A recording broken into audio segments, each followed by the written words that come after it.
Hello, Eternal Life fans. So, this is our official Valentine's Day Hangout. Now, the plan was to talk about relationships and how they might affect our eternal life, our ability to live forever, and the possible pros and cons of being in a relationship versus being single, and just get into maybe some strategy, maybe talk about how to avoid STDs, stay safe if you are going to get into a relationship. And so we got some people here. We got some cool people. We got Haley. She's a regular. We got Ian. All right. We got a new person, Troy. He's all set up. He's decked out with his awesome mic and everything. Look at this.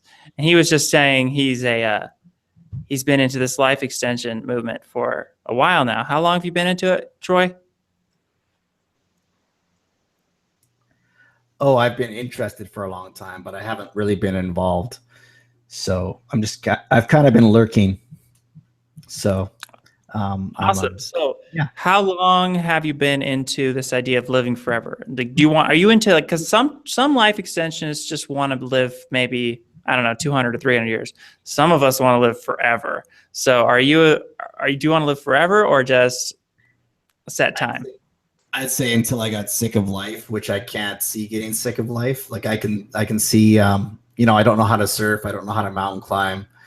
And if I have a body of a 27-year-old when I'm 144 or 796, I don't think there's always something to do, I think. But, maybe at the 10,000 year point, you get sick of it and just check out. I don't know. Or maybe by then, maybe in a couple hundred years, we'll all be some sort of, hopefully not, because I like individualism, but we might be all some sort of, I don't know what's going to happen with the singularity and stuff like that. Absolutely. Who knows?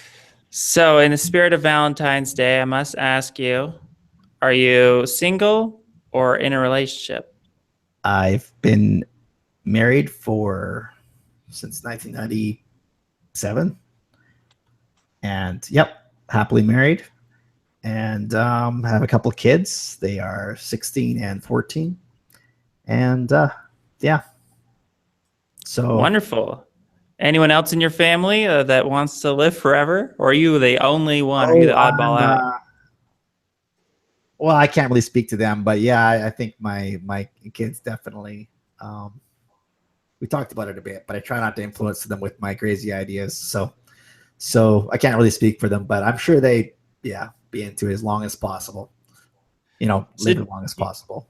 Do you feel like being happily married is benefiting your longevity and your health, or do you feel like it's not? I know that's a weird question, but some people like their relationships might stress them out or something, because even happily married couples get in arguments and they're stressed from that. Or do you feel like it's doing yourself a good thing with your health and your longevity? Do you think it's going to make you live longer being married?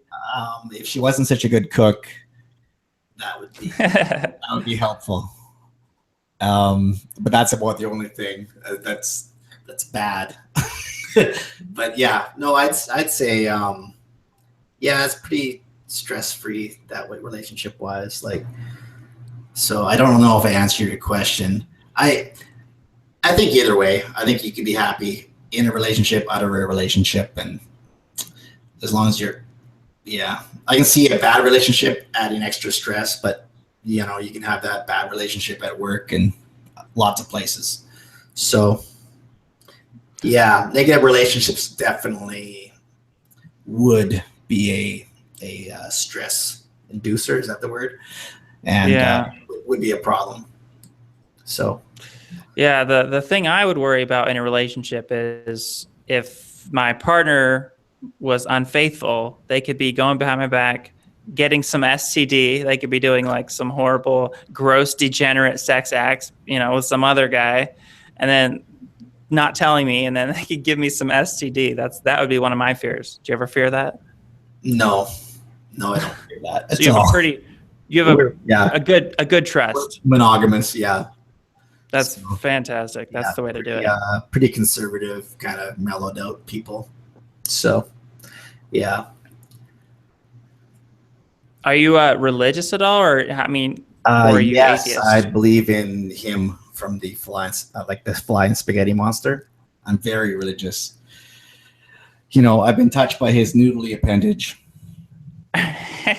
Well, That's awesome. 10 years ago, he touched me with this noodly appendage. And that kind of changed my life. So I've been preaching the word, of the flying spaghetti monster. Saw him once. But anyway, so yeah, hopefully people who heard that know that that's a joke. And yeah. How about Cthulhu? I heard that the flying Cthulhu. I heard that the flying spaghetti monster and Cthulhu, they're in cahoots. They're working together. You ever heard that? Oh, I'm trying to think. What does Cthulhu look like, or what? Cthulhu is it's got the tentacle mouth with like the octopus coming out of his mouth, and he's this like god of destruction, and it's just like kind of like the flying spaghetti monster. But if you've seen Rick and Morty, it's like the last character in the intro that chases them. Huh? What? Oh, Cthulhu. If you ever seen Rick and Morty, he's the last character in the intro to all their episodes chasing them. Never seen it. Oh, what? My son watches that show and loves it. So I've seen a few episodes. Rick and Morty, you're talking about? Yeah, it's really good. I hear good things about that show. Yeah, it's really funny. Very futurist. There was one with a sex robot, and is Morty the kid or Rick? Or I don't know. Anyway. Oh my gosh, I'm confusing them too. Holy crap. Did you see? No, Rick is the old guy. Morty's the young kid. Did you see the one where Morty wants they're in the store and he's like, do you think I can get one thing from the store? And he's like, oh, what do you want? And he's like, well, maybe that over there is like a sex robot, right? And he's asking for it, and yeah, it's pretty cute. So his uncle gets it for him, and then things happen. So sex robots fits nicely into the theme of today's talk. Do you guys think that sex robots will prevent STDs, for one? I think that's obvious. Clearly, they're going to prevent STDs, but they're also going to prevent sexual crimes. I think once sex bots are widely available, like cell phones, and they're cheap, there's going to be less people, doing bad things like raping, and like, why would you do that if you can have a sex bot, right? It's going to be interesting when they get. I mean, how long is the window going to be until your sex robot has AGI and is a intelligent being itself, and all of a sudden, I mean, I guess you can get one without its own volition, and it's all about the intimacy. So the more realistic you can get, then I think that the market for that will increase. I'm sure a lot of people would want to have something that's as real and close to the real thing. So, I think that's actually very dangerous. It's people could probably hack the software into it and then like do a bunch of crazy stuff to you. Maybe even give you STDs in the process. Ironically. How about you, Haley? Would you be interested in a sex robot in the future? There's going to be male and female sex robots. I don't really know the answer to that. I think they'll sell more male versions to females than that. I'm just. It's you wouldn't think so, but I think so. They'll sell. And what if the sex robot one day says, "I really want to live forever," and like starts to become this obsessed eternal life fan, and then you wonder, whoa. I think they're more than just a sex robot. They have like a consciousness at this point. They're becoming really smart, and they help you live forever. Like they strategize with you, and they're like, "Yeah, I figured it out." And they tell you all these secrets of how to live forever. That'd be cool. That's my dream. So I've been looking at the news and trying to study like centenarians and how relationships, I see it go both ways. Some centenarians say that being in a relationship, they attribute that to their longevity. And you see this, and then you see it the other way, where a lot of centenarians, they're like single. So it can go both ways. Like maybe being I think some people, maybe being in a relationship is better for their longevity. And then other people, maybe depending on their personality type or whatever, maybe a relationship is not good for their longevity. What do you guys think? I agree. It depends on a case-by-case basis, like depending on like your own personality, values. If the relationship is just really draining and it's using too much of your resources, then yeah, that would be terrible. What would be like the ideal spouse in terms of in terms of increasing your own chances of living forever? I would think like a masseuse would be pretty good, because then they'd be like massaging you, giving all kinds of endorphins, and endorphins can make you live longer. You heard about this? Endorphins, it's like the chemical that triggers off in your brain once you eat hot peppers or when you run really fast, like you're a sprinter. When someone massages, like deep tissue massages, it releases those endorphins. Could make you live longer.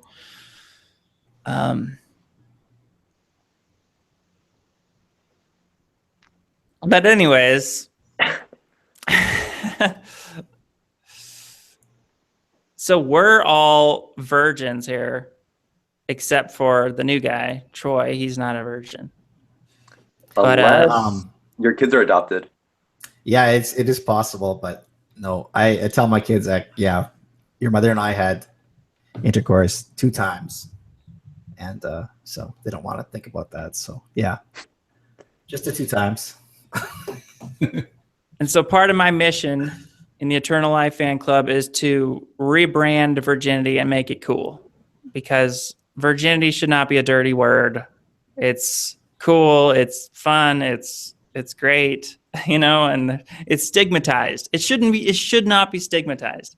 If anything, being slutty and being a promiscuous person, that should be stigmatized as negative. There's nothing negative about being pure, especially if you want to be pure for your first partner, and that's going to be good for your eternal life, I think whatever whatever you want, it's volitional, right? Whether you want to be promiscuous or not. In my opinion, like I don't think it's evil, right? To have more than one, to have, a history, I guess. But and then it's also there's way too much. I was a virgin at one point too, and there's a lot of growing up as a teenager. There's a lot of pressure, to lose that, right? And it's kids build up things in their own mind and looking back, nothing's important, right? I mean, nothing's as important as you think it is as a teenager. So yeah, it's not like, it's really about health. It's the main reason you'd be against promiscuity. It's not you're hurting anyone being promiscuous. It's consensual among adults. But the main reason you wouldn't want to do that is if your goal is to live forever. You're opening yourself to a big can of potential STDs, a big can of dangers, right? So this is gonna decrease your lifespan, you're saying? Yeah, it's very good. You could get AIDS. You could get a number of STDs that we don't even maybe know. There could be STDs that science hasn't even discovered that could kill you like a slow kill. They could kill you 50 years after you contract the STD, and we wouldn't even know what's killing you. It's like there's a lot unknown about STDs, right? It's a kind of so much unknown. Interesting. Yeah, I haven't really thought about it.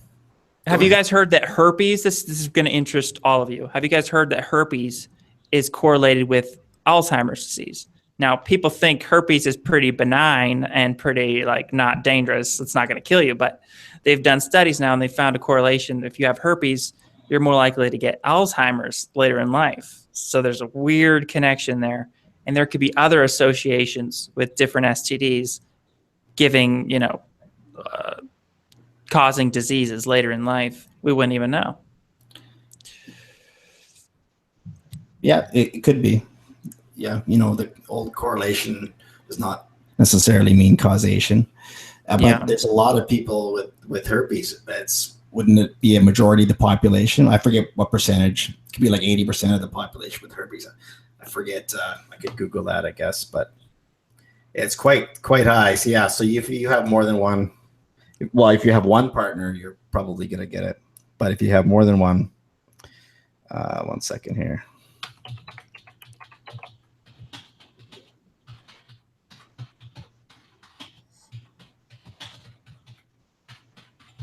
I think I learned this in a book I read. I think it was in Snow Crash by Stevenson. And, now, how do you get your awesome setup there? Do you do something like record audiobooks? Or, I mean, why would you have a setup like that? Do you make videos or do something with audio? Yeah, 60%, 67% of the population has herpes, apparently. Okay. Maybe I read that 60%. That is. Wait a second. Are you talking about the world or the U.S.? October. More than 3.7 billion people under the age of 50, or 67% of the population, are affected with herpes simplex virus type 1, HSV1. So yeah, good luck if you have. If you have. I guess if two people meet, they're virgins, they fall in love, and they stay together forever, and providing that one of them didn't get passed on from their parents, which happens, then yeah, you can be herpes free. But apparently, 67% of people aren't. So why do I have this set up? Well, I'm a big procrastinator. I should be a podcaster by now. I've done a few podcasts, but. Nothing. I think you have a good podcasting voice. Really? Deeper. Oh, I think so. Better, super high pitched. I sound like very, I don't know, whiny, don't I? I have a cold or something. I'm fairly high pitched myself. Like I wish I had a deeper voice too. I wish I had Morgan Freeman voice. That would be cool. On command, I could change it. Just in the future, hey, technology. Anything is possible with technology. You'll be able to make your voice like a girl voice if you need it to. You'll be able to make it like a deep male voice, anything. Just switch it on command. So, yeah, we have the same microphone. Oh, yeah, Yeti. Yeah. Yeah, is that a studio there? Like, is that a official studio with I see glass behind you? Yeah, this is my Eternal Life fan studio here. We got... It's a whole big building here. No, it's just I'm at the library. Oh, okay, cool. I should set up an Eternal Life fan logo behind me, and like people think it's like my business corporation headquarters. Well, it looks pretty, official as it is. So yeah, I didn't know it was a library. So another thing I wanted to talk about with relationships on Valentine's Day is this idea of dying of a broken heart. So a lot of couples, older couples, will die really close to each other. Like the male will die, and then the wife will die very shortly after, or the inverse of that. And this it should be a concern to all of us, because there might be this. Like if you have a partner and then they die, you might be setting yourself up maybe to die of some kind of broken heart. Like there's a broken heart syndrome. It's a real thing. Now it probably only affects older people. I don't think it was, but it might even affect younger people.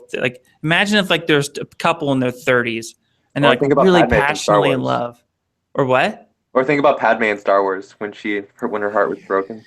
Yes, that is the perfect example. Yeah. Perfect.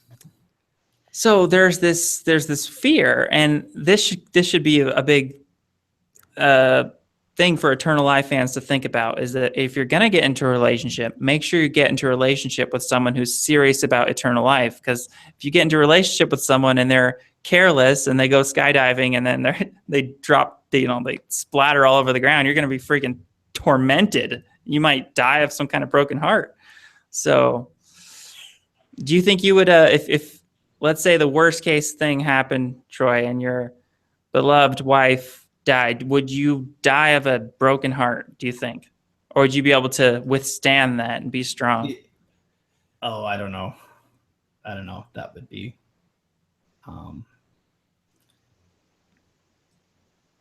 It's awful just to think about. Yeah, you don't even want to think about that. Yeah. I don't know. It's pretty, I actually have a real life example of a guy that I don't want to be too specific, but a guy, a friend of mine actually died of a broken heart in real life. And like they were, basically his wife was going to leave him, and he ended up having a heart attack. So basically broken heart. Basically broken heart. I think he, so it was like a preemptive heart attack before she even left him. He was just like anticipating it. He had known for a couple months that she was going to, and just dang. See, there's a huge mind-body connection. It does happen. Yeah. There's a huge mind-body connection. And this is where there's legitimate things about science yet and our mind and how it works that we don't have a full understanding of. And it's Unless real. you have like some sort of weak will to live. Yeah, exactly. It would probably affect the weaker-willed people. And that's why it's so important to have, like, I don't think it would affect me. Like, I just don't think, because I'm so strong-willed, I'm going to want to live forever regardless of any horrible thing that would happen to me. It just wouldn't affect me. I doubt it. But why risk it? I think there is situations like that, definitely, where Besides, you have your kids also, so if she does die, then you still have a purpose to like take care of them. I would just get to mention another Star Wars example, but yes, you're right, and that's Princess Leia's mother in real life died the day after she did. Did you know that Carrie Fisher had the heart attack, and then her mother died the next day? Oh my gosh, I did not. Yeah, that's broken heart death right there. Dang. Yeah. But if you have kids, so that actually puts you at more risk, because now you have, not only if your wife dies, you're going to be brokenhearted, but now if your kids die, it's like extra risk factors of being brokenhearted. Keep having more kids. Yeah. Well, oh my gosh. Kids are the only immortality a person has in legitimately right now, and it's not really I know it's not really immortality, but it is your genes or half of your genes living on after you, so it is what people view as immortality, right? Even though it's well, we got to talk about this. Does that give you comfort as a father who has children? Does it give you comfort thinking that you've left your genetic legacy in the world? Because to me, that would just give me no comfort. Like, it would not make me feel like I have achieved eternal life if I have kids, but what do you think? No, I know scientifically you haven't achieved eternal life, right? You're just kind of psychologically fooled into thinking it, even though, like in the book, I think Dawkins mentions how, I forget if it's like 4 generations. The selfish gene? Yeah. 4 generations or how many generations after your the genes that are left behind of you are just a rounding error. Like, there's not much in 4 or 8 or whatever generations. So you're not really leaving behind your immortality. Yeah, So, but at the same time, you love your kids so much, and it is a comforting thought. Even though it's not scientifically, it's not your own consciousness. No. You're most concerned with your own consciousness getting to live forever, I assume, right? Yeah, I'm second to my kids living on. Like, I care less about myself than my kids. Definitely, I want them. Like, I feel ripped off if I don't live forever, but I think there's a small chance of that happening. I don't know what percent chance. Hopefully, like 10% chance. I don't know, but I think there's a more of a chance for my kids, and yeah, I hope they do. But yeah, I'd be bummed out to die, but I'd be really bummed out if they died. There you go. You know what I mean? So, Wow. So you actually care more about them getting to live forever than yourself getting to live forever. 100% more. I mean, yeah, it's, you know. What do you think their percentage is? Oh, I mean, it's hard to tell right now, but like just age-wise. oh, yeah. What do you think of a percentage chance there is of us living as long as we want? I think the percent chance is a moot point. It's like, it doesn't, like, whatever percent chance, whatever figure we give it, we don't know. So like, we just need to treat it as if it's possible, and we're just going to try our hardest. Like, who cares about putting a percent chance on it? That's what I think. I mean, to motivate But people this might make also. me sound really bad, but if I had children, I don't think I think I'd want to live forever. I'd care more about myself living forever than them. That probably sounds bad, but it's just the truth. Well, So do you want to have children? I would definitely want them to live forever. Don't get me wrong. But But I still think I would care more about my own eternal life. I mean, would you sacrifice your life for theirs? Yes. If you have kids, Wow, that you'll is- understand. It's yeah. I personally wouldn't know That what is- to do in the heat of the moment.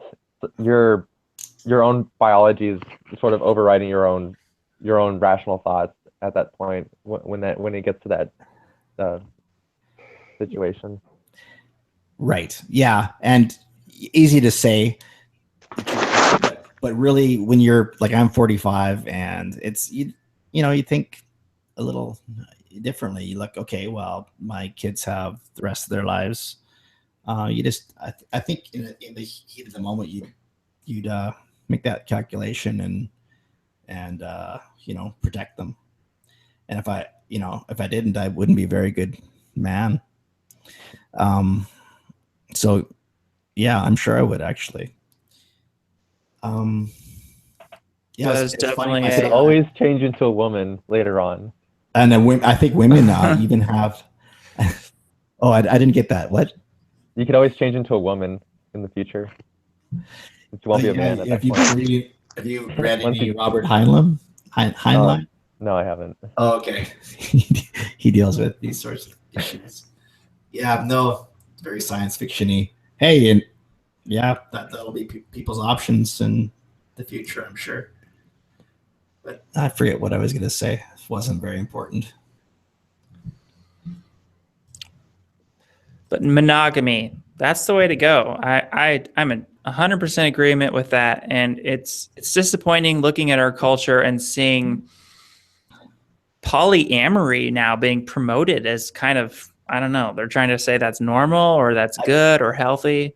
I don't think humans are naturally polyamorous. I think we're naturally monogamous. What do you think?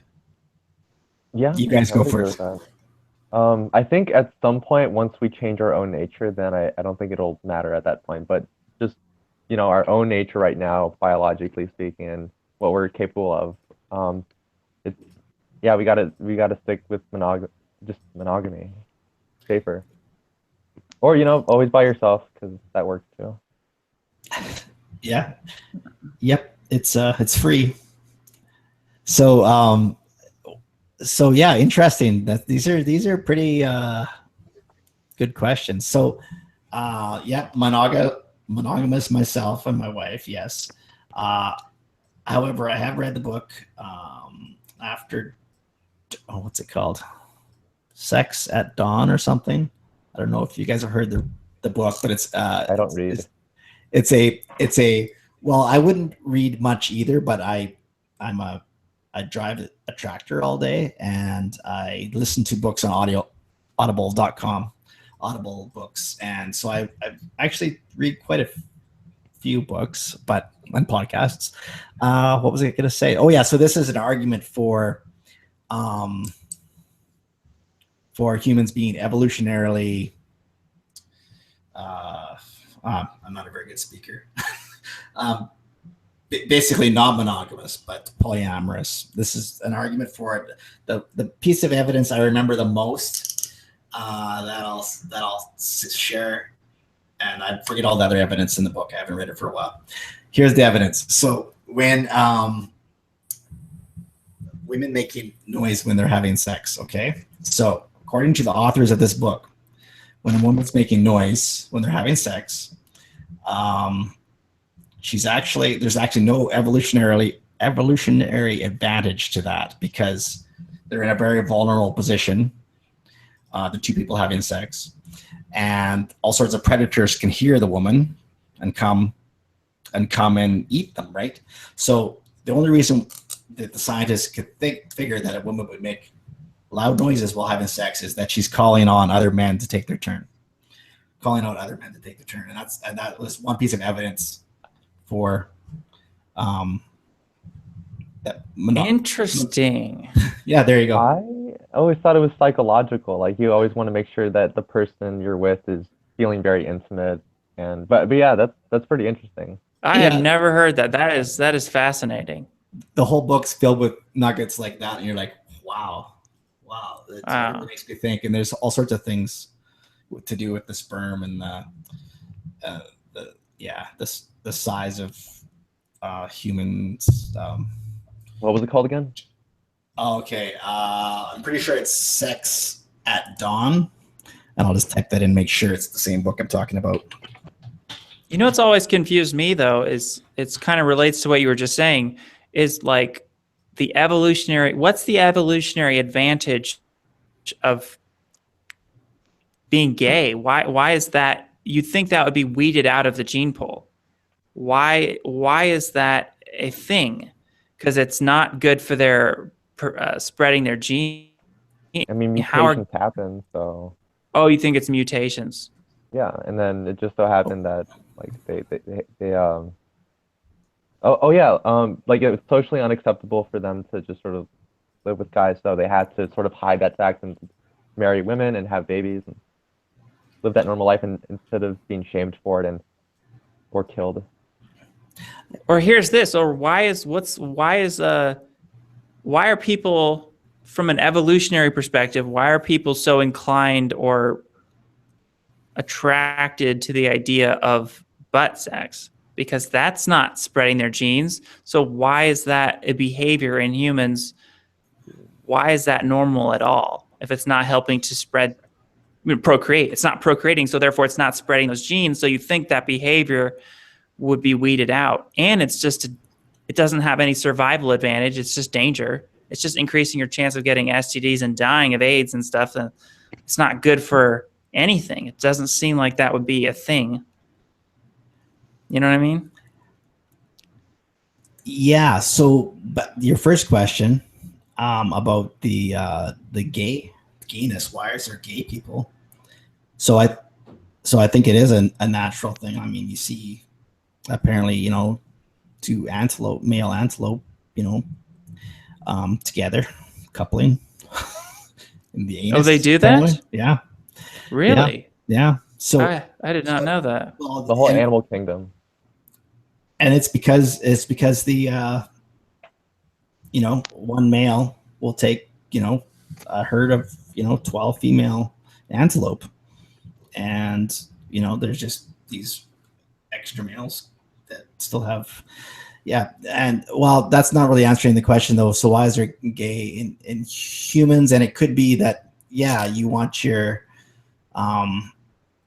like, I don't know the right word, strongest most alpha males get the women, and until the computer revolution, and now the smartest males are getting the women probably.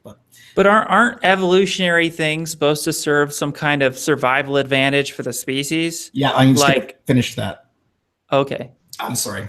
What I heard, I'll try to make it concise, and that is, you have these extra males that are the uncles of these children growing up, and they kind of help raise the children, but help the village or the family raise the children just by being that gay uncle that is looks out for the kids. So they're actually still helping raise the kids, in a way. That's I came across that concept somewhere, I forget, but I don't know if it's true or Okay, not, interesting. it kind of But still, it's overall. I mean, they could help raise the kids and still be heterosexual. So what's the point of them being? To be heterosexual, you need a partner, though. You need a partner with a, Yeah. words. And then they're all hot and heavy for the strongest, fittest guy, or strongest, smartest guy. Then there's none left over, and you still have, I don't know. Who knows? And then bisexuality seems like it's a huge concern as far as a disadvantage for the survival of the species, because bisexuality would be spreading all kinds of diseases into the heterosexual population. Because if they're going back and forth from, butt sex to heterosexual sex to butt sex to heterosexual, and then switching partners back and forth and doing this sort of thing, that's a recipe for disease to be spread. We're talking AIDS, we're talking all these diseases that would kill people and be bad for the survival of the species. So it doesn't make sense. But they could still be monogamous. It's just they have more options to look at. It doesn't mean that they're gonna always go to parties and have sex with these people. Eventually, they choose the gender, and I think that's mostly if you're like a woman, that's usually male. Because not a whole lot often are they gonna go with the same sex for the most part, I think. But you get what I'm saying, though? It's bad for spreading diseases. Yeah, Not necessarily. people do what they can use condoms, right? But people have been doing stuff in different orifices for a lot of years, and saying they're monogamous and not being monogamous, and things happen, I guess. And I don't know. It's just I'd be interested. It's kind of gross. It's a gross world out there, and you have a lot to be concerned about. Once you do get sexually active, you're really, opening yourself to a big, wide range of potential contamination. In the chain, you've entered the chain of human sexual intercourse, where if this person is not a virgin, they could have had hundreds of partners, or they could have been with someone who had hundreds of partners, and not just heterosexual partners, but we're talking butt sex, and you can see the cross contamination. It's not hard to see how that can be a huge risk factor as far as your own safety, right? Yeah, but so is shaking people's hands, and you're gonna get all sorts of viruses and things that are spread around. That's a good point. Non-sexually too. It's good point. That's why we shouldn't shake people's hands, right? We need to do that. We need to adopt the Japanese customs of bowing. That's what I like to do. Or just kind of take the. Yeah, so I understand you're into, I'm a huge germaphobe. I'm a huge. I was gonna guess that when you were about the sexual diseases, oh yeah, worried about it. But yeah, I never really crossed my mind before, but I've really been that worried about these types of things. But yeah, you're right. It's gonna increase your risk of dying, getting, if you can keep yourself isolated. But human contact is not even sexual human contact, but human contact is fun, right? So this is why I want to make virginity cool again, because it would. This is were you and your wife virgins when you guys got together? Because it makes it much safer. If everyone was, we're getting kind of. Yeah, she was, but we're getting kind of Too personal. Personal, yeah. Yeah. But that's If- okay. That's okay. If everyone was just a I virgin, wasn't. though. I wasn't, but Okay. but looking back, I wish I was, or I don't know if I wish I was, but yeah, it doesn't really matter, I guess. But Yeah. what was your question? Oh, just like Or I'm just saying, comment? like, just kind of making a comment here, like if everyone was just virgins, and if two virgins got together, and it shouldn't be strange in our society. This should be the norm. This needs to get back to the norm where everyone's a virgin until a virgin finds another virgin. They have this agreement that they're just going to be together forever. That seems that should be more normal in our society, and that shouldn't be weird. That should be the normal thing that happens. Two virgins getting together and hooking up for life, and that's so Forever much is a long time. safer. But okay, you're battling to get that, as a cultural norm. You're battling a lot of natural urges in people, because people do like to do that and choose to do that, right? So you're battling, unless you're gonna reinstate in this cultural change a earlier marriage period, like that was, there was probably a lot more virgins at marriage 100 years ago, because people were getting married at 14 and 15 and 16 or whatever age they were getting married. So yeah, they probably were, but you're battling uphill battle, basically. That's what I'm saying. Our culture has gotten progressively more and more promoting sluttiness and promiscuity as being good and normal, and we have feminists now on slut walks, and that's they're like, and they hold signs that say, "I'm a proud slut," and they glorify this as being normal and good and something to aspire to, and they think that's female empowerment to just be a slut, and this is just something awful. Well, that's a judgment. That's a value judgment. I mean, Yeah. I wouldn't even what worry is so much awful about that. Well, I'm in terms of their own safety. Like, if they respected themselves and had that self-respect, they shouldn't be slutty. I mean, that's not good for their eternal life. It's not good for their chances of living forever to be a slut and to be Let them promiscuous. die off.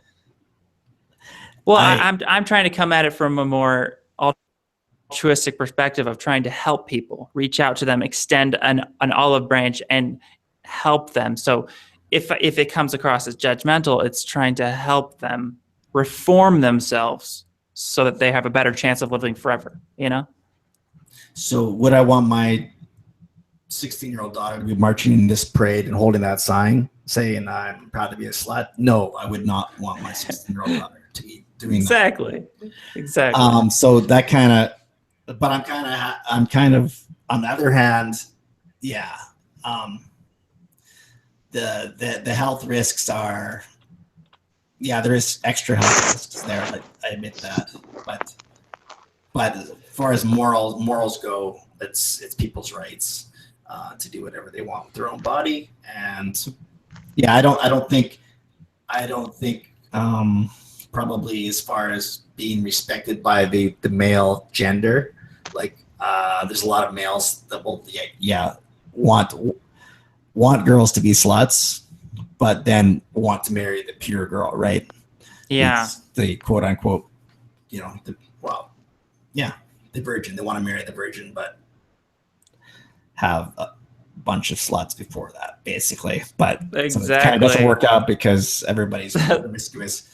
So, but yeah, it's a free country, I guess. And definitely. I'm all for rights, and I'm not advocating taking away people's rights to be sexually degenerate and slutty. They can do that if they want, but I guess it's trying to just raise the bar for society and just try to, like, hey, people, let's be classy, let's be pure. The pendulum might be swinging back. It's interesting. I think, not that I'm a probably shouldn't mention his name, but I'm not a Trump supporter, and I'm a libertarian. I'm a voluntarist. Is what I am. But so I didn't, and I'm a Canadian too, so I couldn't even vote if I wanted to. But what was I going to say? Did you check out the Transhumanist Party candidate? Zoltan, he says some pretty, he's too much of a authoritarian for me. Some of his articles, I was kind of like, I found those amusing. Trolling him a bit. I was like, I forget what it was like. What article really set me off? It was something to do with something should be mandatory anyway. I forget what it was. Chips, right? What? For refugees. We would just give them the chips, right? That's pretty authoritarian. That would be, yeah. But I forget what it was. Okay, you want to say hi? My wife just gave me chocolates. Oh, great. Valentine's Day. Whoa. Okay. So, I don't know. Thank you. There's some Ferrero Rocher stuff. Okay. Does she want to live for her? Ask her right now. Oh, she walked away. She doesn't want to be included in these things. Okay. I'm sure. So I don't know what we were talking, Zoltan, or what we were talking about before that. Oh, I'm sorry. That's okay. Not your fault. I don't know where I was going anyway. It wasn't important, I'm sure. Libertarianism. I'm a fan of that. There's one thing about libertarians. A lot of them are for. I'm a Trump guy. They're for open borders. Yeah, it's the open borders. That's what I don't get.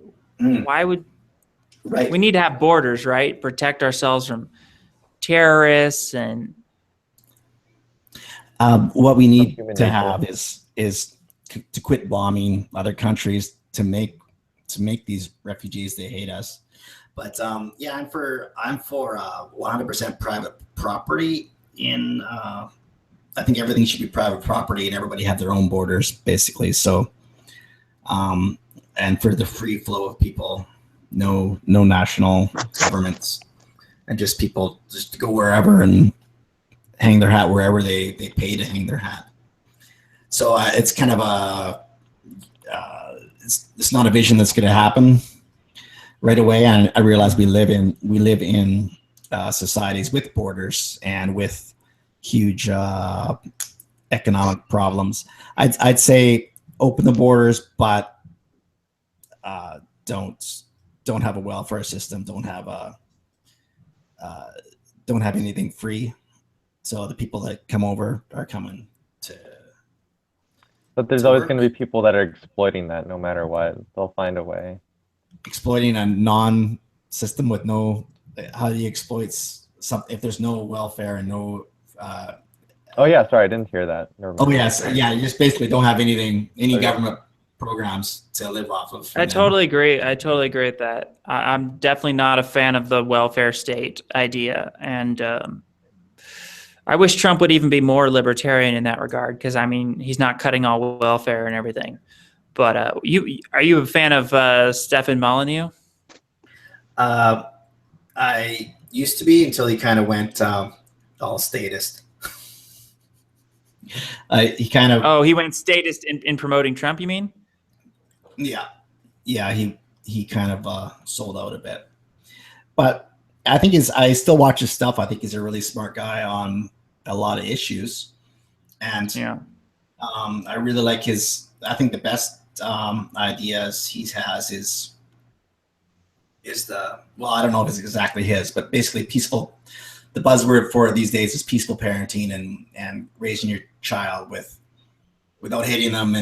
And he says that, the state exists because, kids are abused and, bossed around, and that's all they know is authoritarianism. So if you raise your children to be independent, they're going to be better citizens that aren't pushed around as much, hopefully. So I think that's the best stuff Stefan Molyneux has put out. That and he has a really good. Well, like you asked me about him, so you know more about him than I do probably. But I think yeah, I'm a fan of his. He's always talking about the importance of preventing mass immigration, and that's why he voted for Trump. he just saw that as a bigger issue for saving Western society. I didn't want America to go down the route that Europe went by, with accepting massive hordes of immigrants, and how that, because we have to work with what we got. And America is a welfare state. So as long as we are a welfare state and we have to have borders and we have to keep people out, So I think he's compromising his thing a little bit because he's seeing the overall picture. But let's get back to death and eternal life. Do you fear death? I fear death a lot. Yeah, I do. You do? I should fear it a bit more and not be eating this chocolate.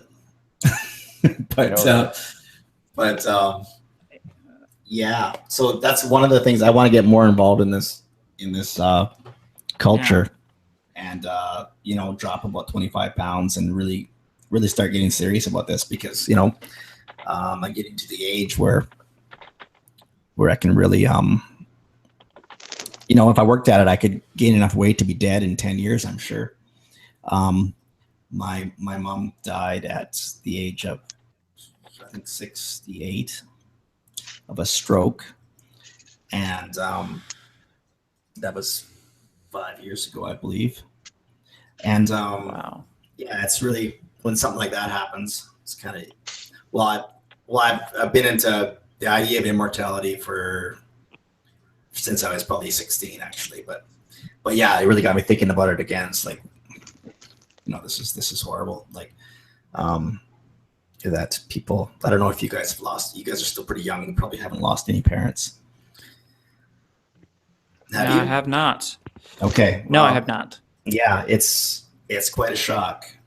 And you don't really, actually, I said to a friend of mine, who lost his dad when he was, lost his dad to cancer when he was 18 years old, 19 years old. And we were friends back then, because we were from the same town. And, I didn't understand, man. I'm like, oh, sorry, Chris, sorry, buddy, at the time. But until I lost my mother 25 years later, or whatever, about 25 years later after he lost his dad, then I'm like, oh, now I understand.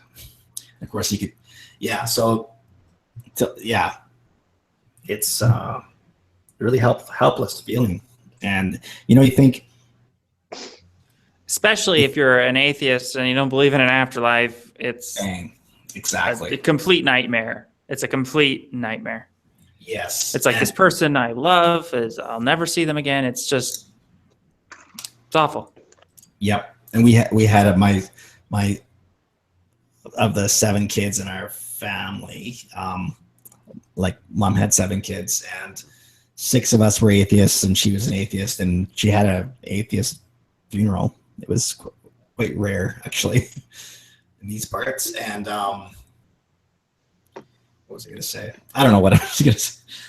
But yeah, it's a shock, because it's so religious people have that comfort, right? But they still, the contradiction is they still cry at funerals, Yeah.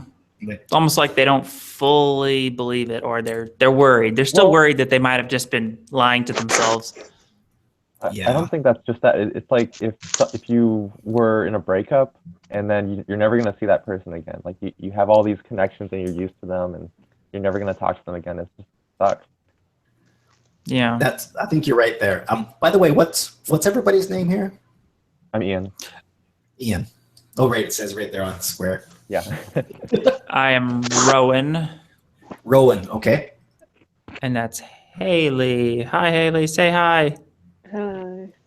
Haley, I think you have a comet named after you. Oh, that's Hallie's comet, probably. That's right. No, I think, I thought that was Haley's comment. I think it's Hallie's. Haley's. Which one's Really? that? I think it's last. Haley's really rings a bell, but anyways. Well, it sounds like Haley's comment, but I think the guy's last name was like Hail. I don't know. I don't know. So you wish you could be doing more for your health. Well, you're in the right place. we all want to do the best we can for our health, and you're not alone in your eating unhealthy. Ian Murphy there, he eats McDonald's. I'm going to give him a hard time until he quits. Quits eating McDonald's. You got to make those videos on cooking. Hey, I've already taught people a lot. I've taught people how to make green beans.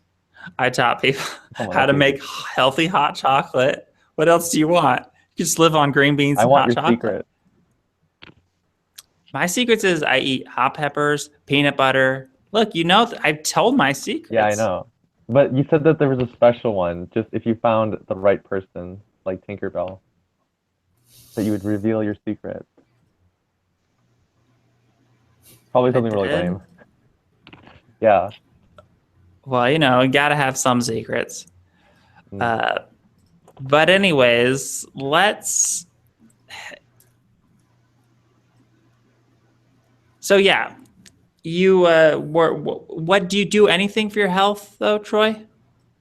Like anything in particular to live forever? Like, are you doing with supplements or healthy diet? I'm sure you don't always eat a bunch of chocolate all the time. 1 sec, I'll show you. Okay. All right. But I am gonna do some more videos with like diet, showing people how to eat and stuff. So I take these product B isogenics. That's by what's his name? Is it Bill Andrews?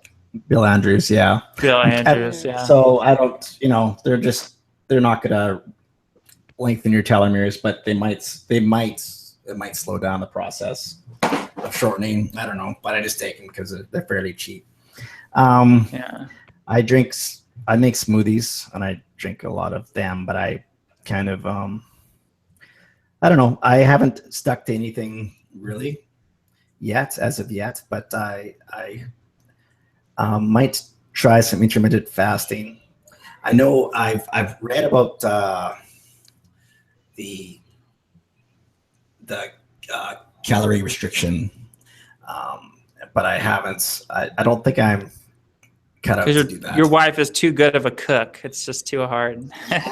So I think I think to succeed, I think I just have to basically eat the different kind of things I want, and then just starve myself once a week. Just don't eat. And I actually tried that a couple weeks ago. I tried that, and it was fairly easy to do. I didn't eat for like 26 hours. I just drank water, and somehow I could do that easier than I can,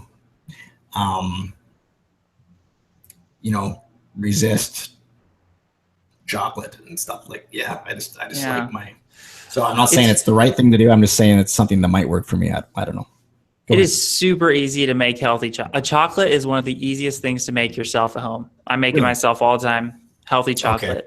So easy. Oh, it's so easy. All you have to do is get cacao powder from the store, coconut oil.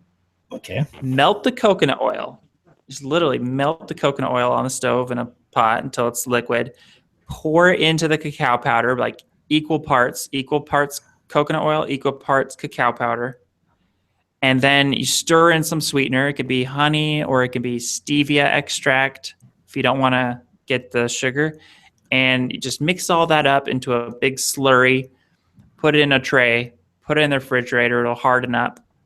And there you go. There's your chocolate. So easy.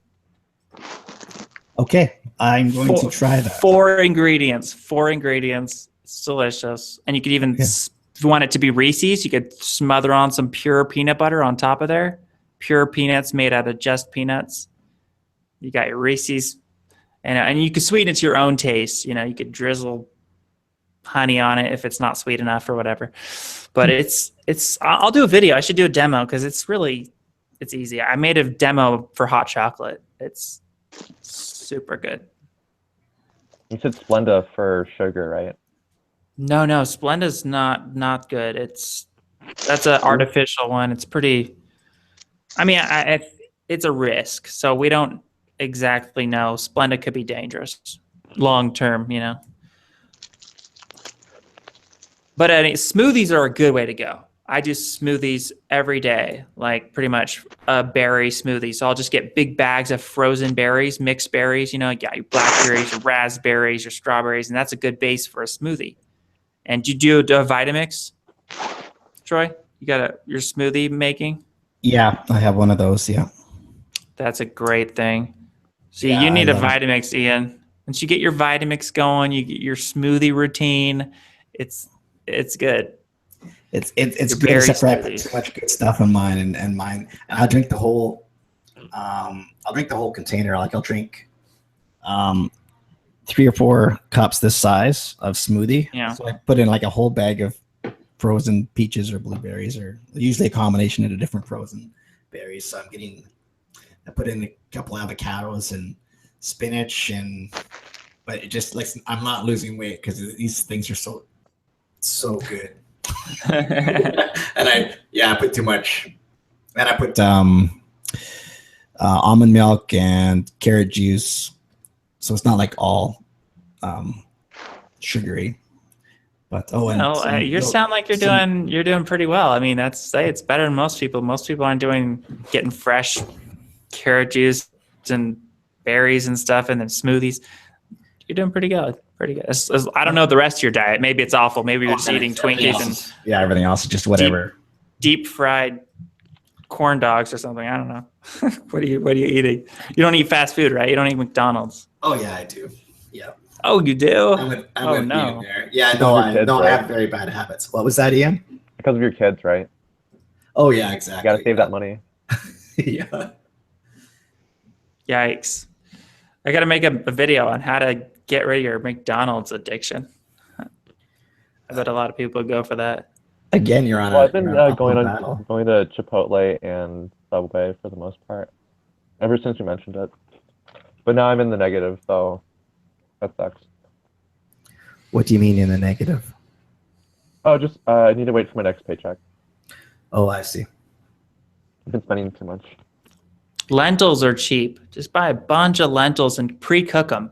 Pre-cook a big pot of lentils, put it in the fridge, and then eat that through the course of 3 or 4 days, then do a new batch, filling, good. I grow Pepper. lentil farm. A lentil farm? Yeah, I grow lentils and canola and wheat. Whoa. Yeah, I grow red lentils. You don't eat your canola oil, do you? I know canola oil is big in Canada. Canola oil is a GMO, and I've heard bad things about it. I avoid it like the plague. Do you avoid it? Okay. Yeah. I usually when I buy it at the store, I buy olive oil. But yeah, we have canola oil in the cupboard too. I'm not sure what's cooked with. Usually olive oil. Actually, the canola oil I have in the cupboard is because the Cargill gave me a bottle when to advertise whatever. I don't know what brand it was, but so I have a bottle of it. But yeah, I think generally we buy olive oil, but we grow canola. So you're on a big farm, like you're driving the tractor through big old canola seed fields. Yeah. Yep. Wow. Yeah, I grew up. I've been a farmer. I took about 10 years off, but otherwise I've been a farmer all my life. So it's I guess fourth generation farmer. And, Wow. And is the canola seeds you grow, is it like Monsanto GMO canola? You have like a contract with them? Of course, yeah. You can't. I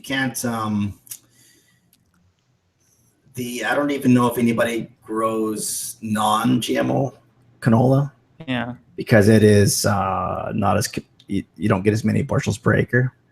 Yeah. So, yeah, we could talk about that.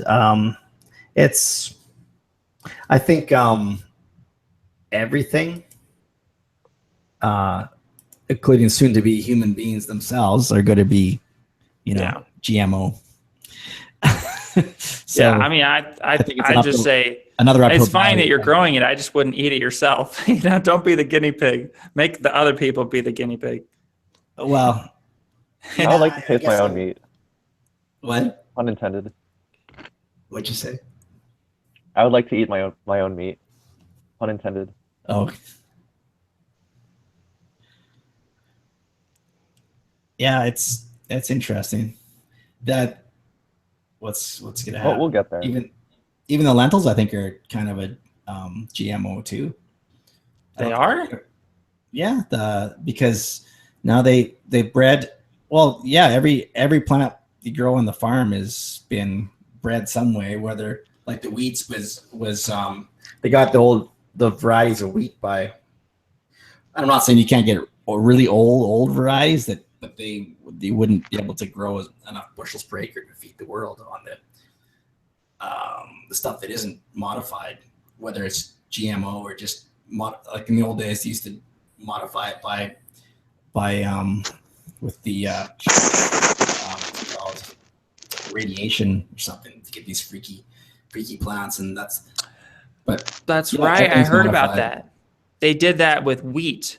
I learned Yeah. about that in the book Wheat Belly. They exposed the wheat to this toxic chemicals, and it created weird random mutations in the wheat.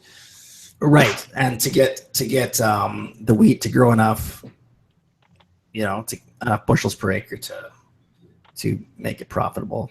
I Yeah. guess, but It created like a yeah. dwarf strain of wheat that's like super. That's why I don't eat wheat. I'm just totally gluten free. It's best. Go gluten free, everyone.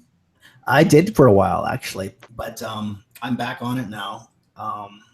Yeah, not that I want to go on and on about my mother's death, but that's actually right after she died, I got really sick, and took me about a couple of years really to get over it. But I thought I was getting checked out. What's wrong with me, and basically it was just stress, and it wasn't gluten apparently, because I can eat it now with no problem. But yeah, I was off it for a while too, and I haven't read Wheat Belly, the book Wheat Belly, but I'm open to that being a possibility that he could be right about that, and he might be wrong about that. I don't know. He has lots of lectures on YouTube. The author of Wheat Belly, good Right. lectures. That convinced me to go never eat wheat ever again or gluten. I'm just off of that stuff. I mean, corn is a good replacement. Yep. So as far as living forever, do you think the cure for aging is going to come from? You're into living forever biologically, right? You're not into this mind uploading stuff that all these other transhumanists are into, right? I would take anything. Now, both have their advantages, I think. To do it, if Elizabeth Parrish is successful, if that's the real deal, and you can just take injections and lengthen your telomeres and regress in age, that would be really awesome. And that would be the first choice of a lot of people, I think. But it also has your disadvantages, like if the technological solutions to aging, you could have your consciousness in a machine or several machines, then that takes away the problem of a piano dropping on your head, right, and killing you. Like, it really takes your chance of death a lot closer to zero if you're if you're on several different planets. And if you really want to get science fiction-y, if you're on several different planets, there's several copies of you, and maybe they're all kind of networked together, so it's still you, and you just lose one hub. It all sounds so nice in theory, but it's just like I'm so skeptical that our consciousness can actually be transferred.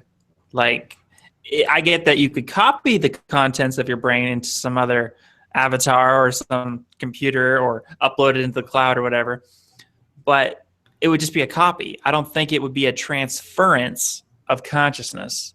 You know what I mean? We're already copies. Like, every time you go to sleep, your consciousness dies, and then it's rebirth, and it has all your memories stored. Oh, no. And you think you're you, but I think that's all we need. I think it's just, if we create the illusion of ourselves, that's might just be it. What is this? No, you're no. You're acting like it's the same. You're acting like I died yesterday and now I'm a different person. Come on.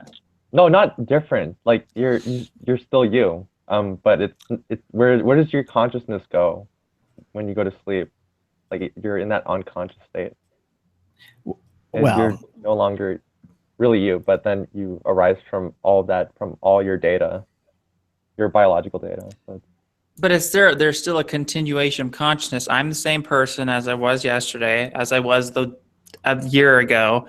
But I'm just saying with this idea of transferring consciousness into some other substrate, like say a computer we don't or really know, upload it it is into the cloud, dangerous. it's a different thing. It's a different thing entirely. You'd agree, right? That there's Yeah, of course. We don't that's not exactly gonna, know what consciousness is, so it would be risky to just yeah.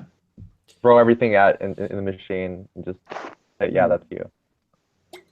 I think in the transhumanist movement, there is a way too much of an over focus on this absurdity of this mind uploading. And like, that should be an afterthought. That should be like, okay, maybe some fringe element of the people are thinking about this, but the main thing needs to be like, let's cure aging. Like that's the big thing, let's not die.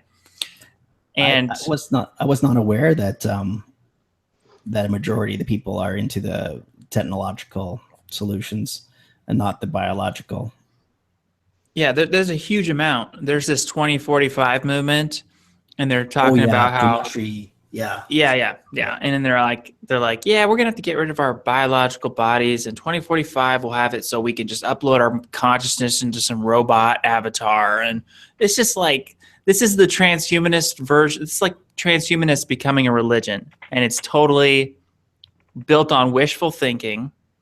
This idea of transference of consciousness, it's as ridiculous as there being a heaven. It's like, come on, it's not going to work. You're not going to transfer your freaking consciousness. It's a pipe dream. It's like cryonics. Like people who they're not going to come back. I just don't think so. I think both are possible. Both things are possible. And probably the people working on this transference of consciousness into a machine understand it more than I do. This is why I kind of latched on to the telomere theory of aging. I forget what else that is called, but basically that we're evolutionarily we're made to age because nature wants us dead, because after we have children and the children are whatever 14-year-olds, like right now I can be dead. I'm 45. I have absolutely no use. My children are able to go reproduce if they wanted to, and hopefully they don't right now, but they could. And They are disposable. yeah, I'm useless to nature. And do you think but that's an interesting point you bring up. Do you think that by the very act of having children, that somehow evolution or nature somehow got the signal and they're like, oh, we don't need this guy anymore. Let's turn him off, or let's figure out how to get rid of him because he's useless to us now. Like, is that a real? That's. I've worried about that. It's been in my. It turns evolution into this almost conscious entity, which it's not. It's like more like this process, but there could be more of an intelligence in evolution where it's like it does weed out people that it doesn't need or something. And it's worried. It's got me worried about having children myself in a strange, weird way. But right, yeah, you never know. You could be onto something there. But as far as I've had a couple of uncles, single uncles, and they aged just as they died just as soon, aged just as fast as my family that had children. So So I'm going with the age, regardless of whether whether God knows whether your sperm goes into a condom or whether your sperm goes into is conceived. Yeah, maybe there could be something psychological there that you might age faster. Yeah, I mean, being an eternal virgin is probably, and it's not going to be enough to get me to live forever. I'm going to have to figure out something else too. Yeah, and they're who Um, knows if so here you were asking me about here's my question for you. So if a biological solution isn't found, would you take the technological solution, like uploading your consciousness to? I know you say that that's not going to happen anyway, but if that's the only option, would you go for it? if it's the only thing, I mean, I would never do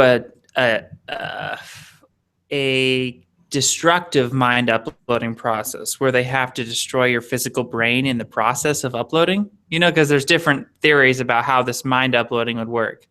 If they could just copy the contents of my brain somewhere else without having to destroy my brain, fine. I mean, there'd be no downside to that, to try it for an experiment. But if they had to somehow like slice my brain up into 1,000 pieces to like scan it and, you know, transfer it, of course I wouldn't do that, because I'd rather like maybe something would happen to my body or something, or there'd be a different way that I could survive, or even just that someone would come in and rush in with some medical technology, you know, and raise me up, like resurrect me.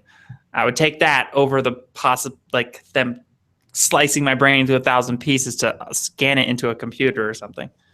But Yeah, well, let's say it's easy to find a scenario then that works that you do it because, well, maybe not, but hey, listen to this. So your body's full of cancer. You're going to die the next day. They'll put you under so you don't feel any pain. You're going to be, you know, cryogenically preserved. It's your other choice. But so they take your brain out.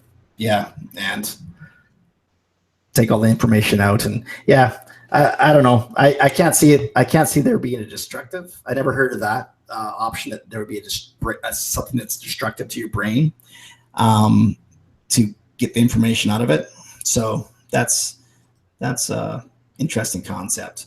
But I'd do it if I had no choice.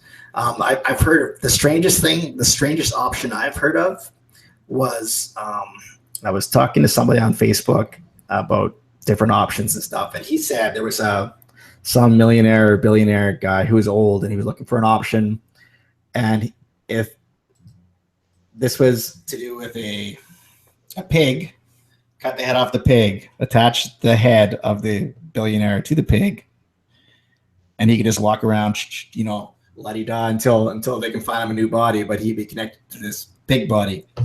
So would you do that if you had no choice?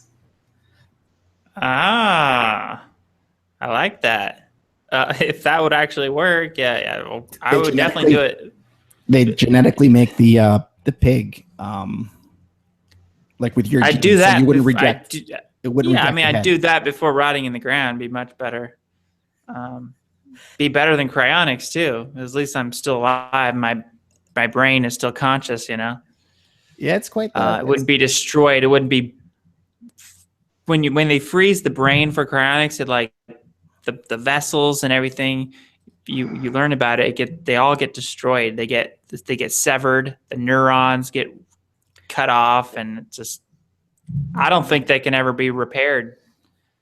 It's But interesting whether I'm sure I'm not sure of anything, but from what I've read and the different things about cryonics, I've watched some videos and stuff, and you know the jury's out whether they can do it well enough or not. I haven't signed up myself, so I guess my money's not where my mouth is. I think I'd do it though. I just haven't got around to it. Maybe when I'm 55, I'll sign up. But I think by then there'll be better. I'm hoping there'll be better options. Like I'd like to see. And actually, I emailed that Dimitri guy you were mentioning 2045 movement. I emailed him about the option of kind of a brain jar option. I don't know. That's kind of a brain in a vat concept. Like you basically keep the brain alive somehow on a life support system, so you don't ever. Well, I guess it's similar to the pig option. That's just. I'm actually in favor of that. I've been thinking about possible alternatives to cryonics too, and I would want something that keeps my body in a warm state, like an advanced life support system, right? Yeah. Where they're keeping the blood pumping through your body, however they can, like they're moving your body around or doing whatever they can and keeping your heart going. You know, that's what I'm into. I'm into like a warm-blooded life support. And you also have the brain machine interface, so you can still be connected to the internet. Like you could be still just alive for it's until they. But yeah, hopefully. Well, I think you three young people are good to go. I think we'll have. As long as the piano does not drop on your head. Hey, you're pretty young too. Well, don't count yourself out, and you get, especially if you get on a healthier diet. Yeah, that's the problem. So I can teach you a thing or two about losing weight. I used to be 84 pounds. What? I'm not joking. I was like a concentration camp victim, and I ran away to Canada as a concentration camp victim. I was super, super skinny. Okay. Yeah. When I first got into health and stuff, I got into a crazy fruitarian diet. If you heard about the fruitarian diet, I was a fruitarian. I kept on losing tons of freaking weight, and I ended up having to run away to Canada because the doctors in America wanted to put me on.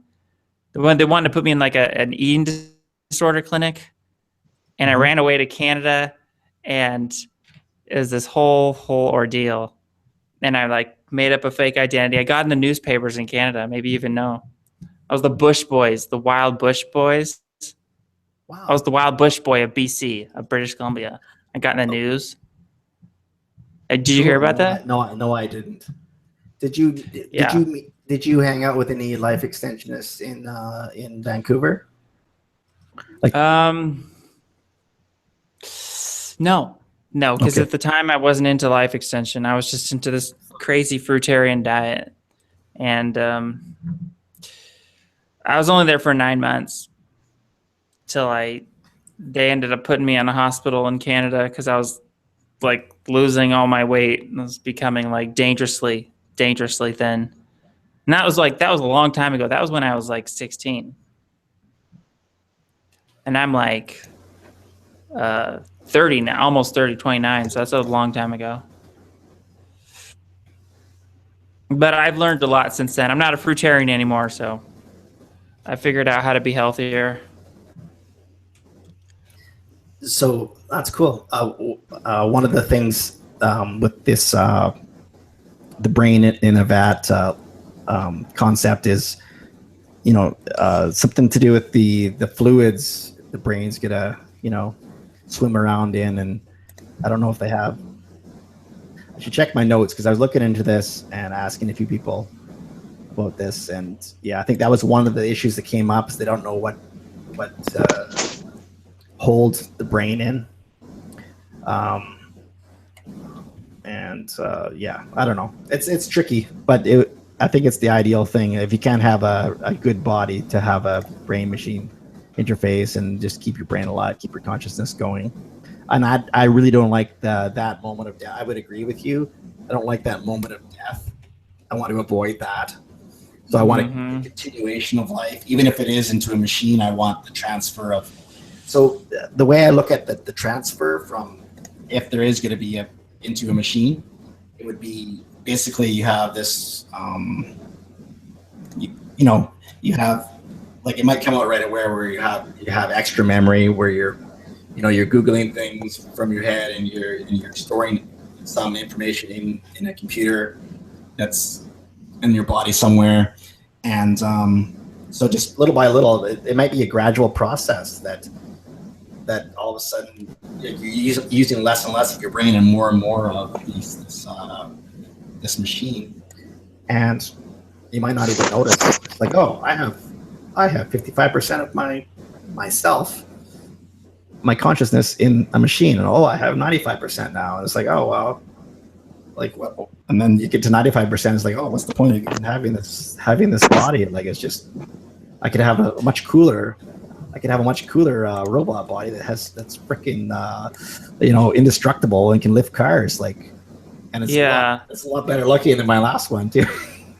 Yeah, like if I know it's if unnatural to think about, but yeah, if it's slow enough, like if they slowly over the course of years and years and years replace each neuron of your brain with robotics, some metal brain neurons, it might be manageable as far as preserving your consciousness. But what if there's like a party? I've always wondered though, what if there's like a part of your brain that houses your consciousness and it's not like that it can never be replaced, like your pineal gland, like in circles they say that the pineal gland is the seat of the soul. I don't believe in the soul, but in a metaphorical way, it could just mean your consciousness. Doesn't that calcify over time? Yeah, So it does basically calcify if you're eating wrong, if you're eating McDonald's, and if you're drinking fluoridated water, it can calcify. But there's ways of uncalcifying it as well. And there's ways of keeping it from getting calcified. And the number one thing is don't take fluoride and don't take halogens and these other things that will calcify it.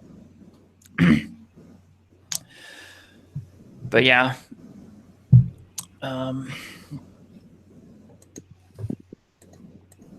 But yeah, the continuation of consciousness is so important. Like, I'm even scared of going under. If they ever had to put me in, like, do a surgery on me, it's scary just the thought of losing your consciousness, even for a short time, like doing a surgery or something, or going to the dentist. They put you under, because some people, they go under and they never wake up, and it's scary. Yeah, I try to avoid that, going under. I don't think I ever had, except I went under once when I got hit really hard in a hockey game. But I woke up. Jesus. No, just for a couple seconds. But that's the only time I went under. Canadians and hockey. Yeah. But that's a dangerous thing. Yeah. You still play hockey? No. My son does, though. I coach my son in hockey. We ski. That's fun. And probably more of a chance of getting a concussion skiing, though. But yeah, that's an extra risk, definitely, getting put under for operation. Try to avoid that. But probably happen Sunday if I don't keep my heart healthy. But how about so you're 30? I'm like 29. 29, yeah. So approaching 30, and don't like it. I don't like aging. It's scary. Did you have like any like midlife crises, or like you started to get really afraid as you got older? Yeah, for me it's I don't know, afraid, but yeah, I think for everybody everybody handles the fear of death in different ways. Like, religion's the the biggest coping mechanism, just pretending that you're immortal when you die. And that's, I think, are we all atheists here, or Apatheist, but yeah, basically. You're a theist?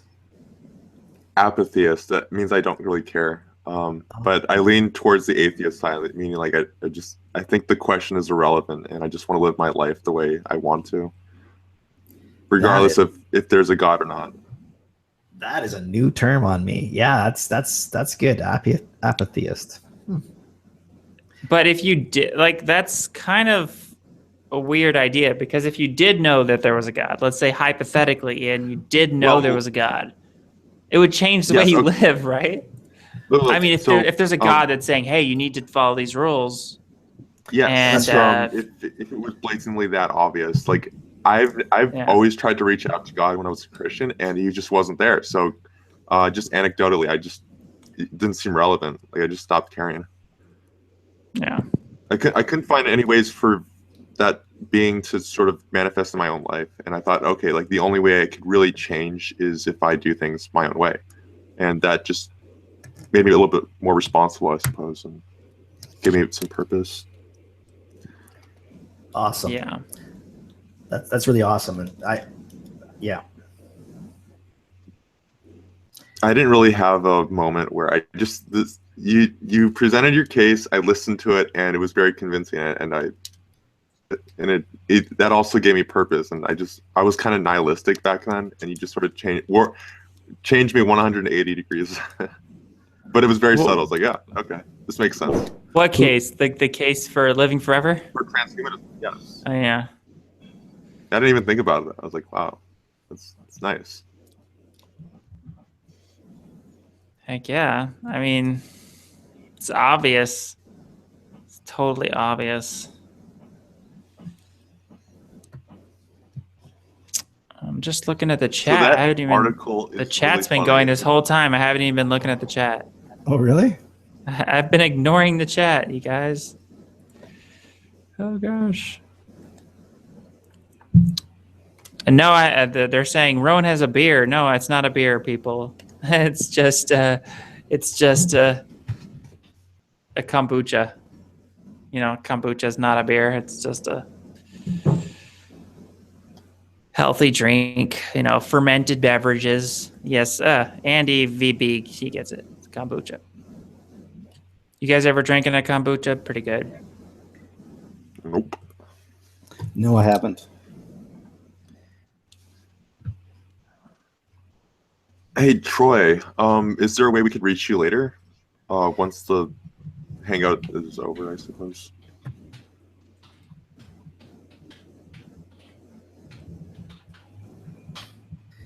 That's going to be a website, but it's not a website yet. BouncingLongevity.com. Okay. Yeah, it's going to be something, maybe. I don't know. I'm kind of a procrastinator, and I don't really finish my websites, but we'll see. Well, I guess I meant like but- Twitter or Facebook. Yeah, no problem. 1 second.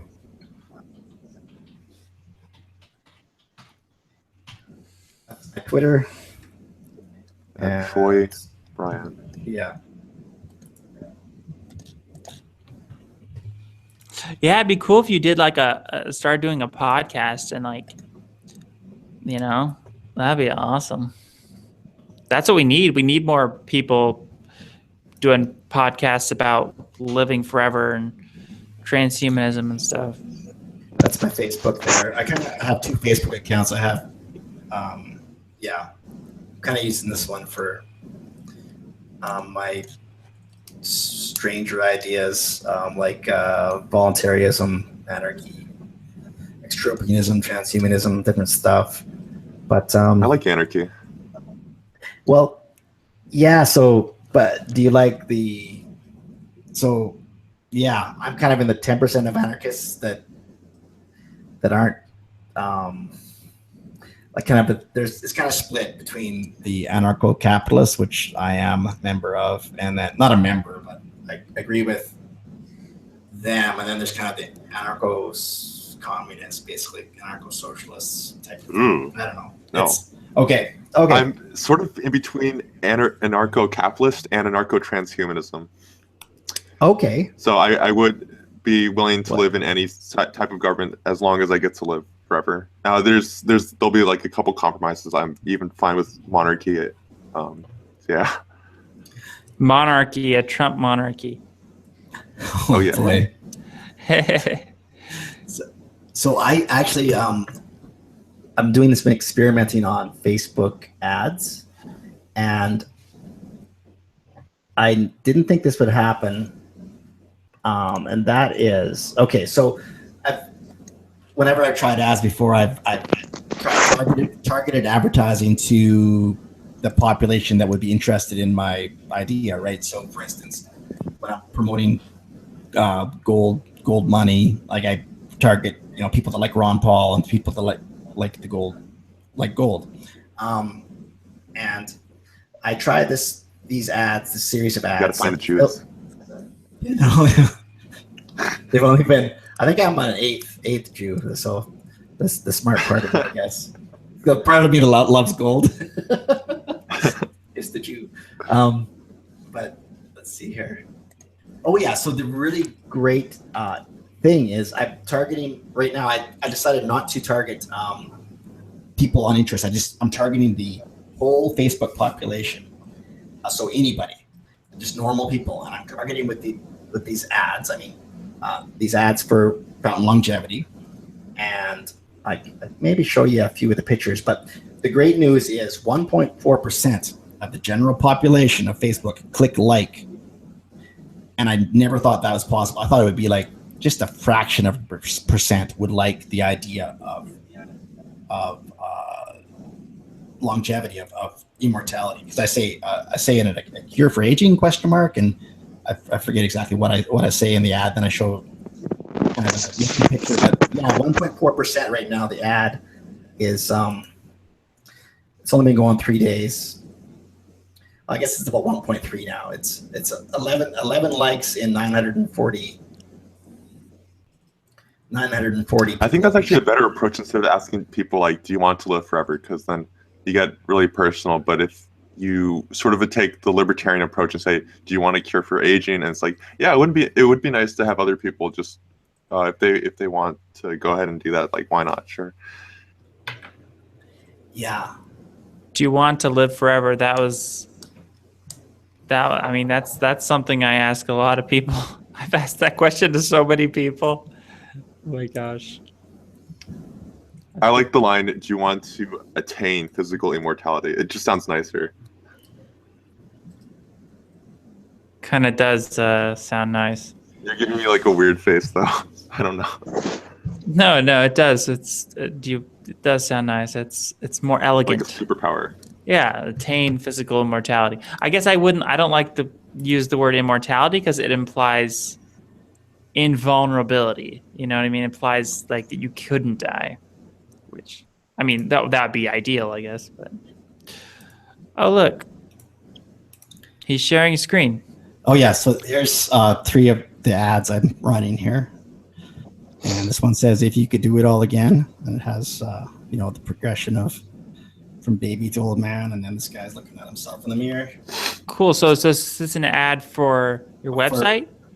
For this website that's not finished yet. I'm just trying to prove to myself that I just want to see how many people are actually, of the general population, are actually interested in this. So that's one ad, and then this one, "What if you could do it all again?" Same thing for females, and then this one, it's kind of like she's young, then time happens, then she's old, and then rewind. And yeah, so underneath this on the Facebook, it says "A cure for aging ?" And then I forget what else it says, like I was saying, but I forget my spiel. But it's you can't put much text in the ads, but yeah, just enough of a sentence or two to get them interested, and then this is the ad. Right? Oh, I don't know what I'm sharing. And what do you plan on doing with your website? Like, what's the plan? I don't even know exactly yet. I want to. Well, it's gonna. Yeah, I don't know. I have a bunch of different ideas, but I'm not sure what people are gonna want. Basically, I want to find some way to make enough money to keep it going. Like, it's a hobby. I'm a farmer, so so that's where I get my living from. But I do want the hobby to kind of pay for itself. So the way I think about with any political activism or this is activism too. This, like what you guys are doing with Eternal Life Fan Club, it's activism. And I don't know if you try to monetize it in any way, but let's say hypothetically, if you're right now, I'm paying $1.87 per like on the Facebook. So it's costing me $1.87 for every person that likes it. Now, I don't know what those likes are probably. What if you accidentally get too many people liking it? Like, what? What if you get too many people liking that? Oh, well, I put my budget at $10 a day right now, so it's maximum I can spend is $10 a day. So it's just enough to test test the theory and see what percentage of people are going to like it of the general population. But yeah, I'll shut it off after I get to $100 probably. And I won't get it going until I can find out a way to get that $1.87 back, which or just to run it as a hobby and spend a few $100. Maybe $100 a month as a hobby, and then maybe it'll turn into something else after that. But what do I plan on doing? I don't know. I've got different ideas. If you could interview anyone on your podcast, who would you be? Who would you interview? Anyone in mind? There's lots of really interesting people.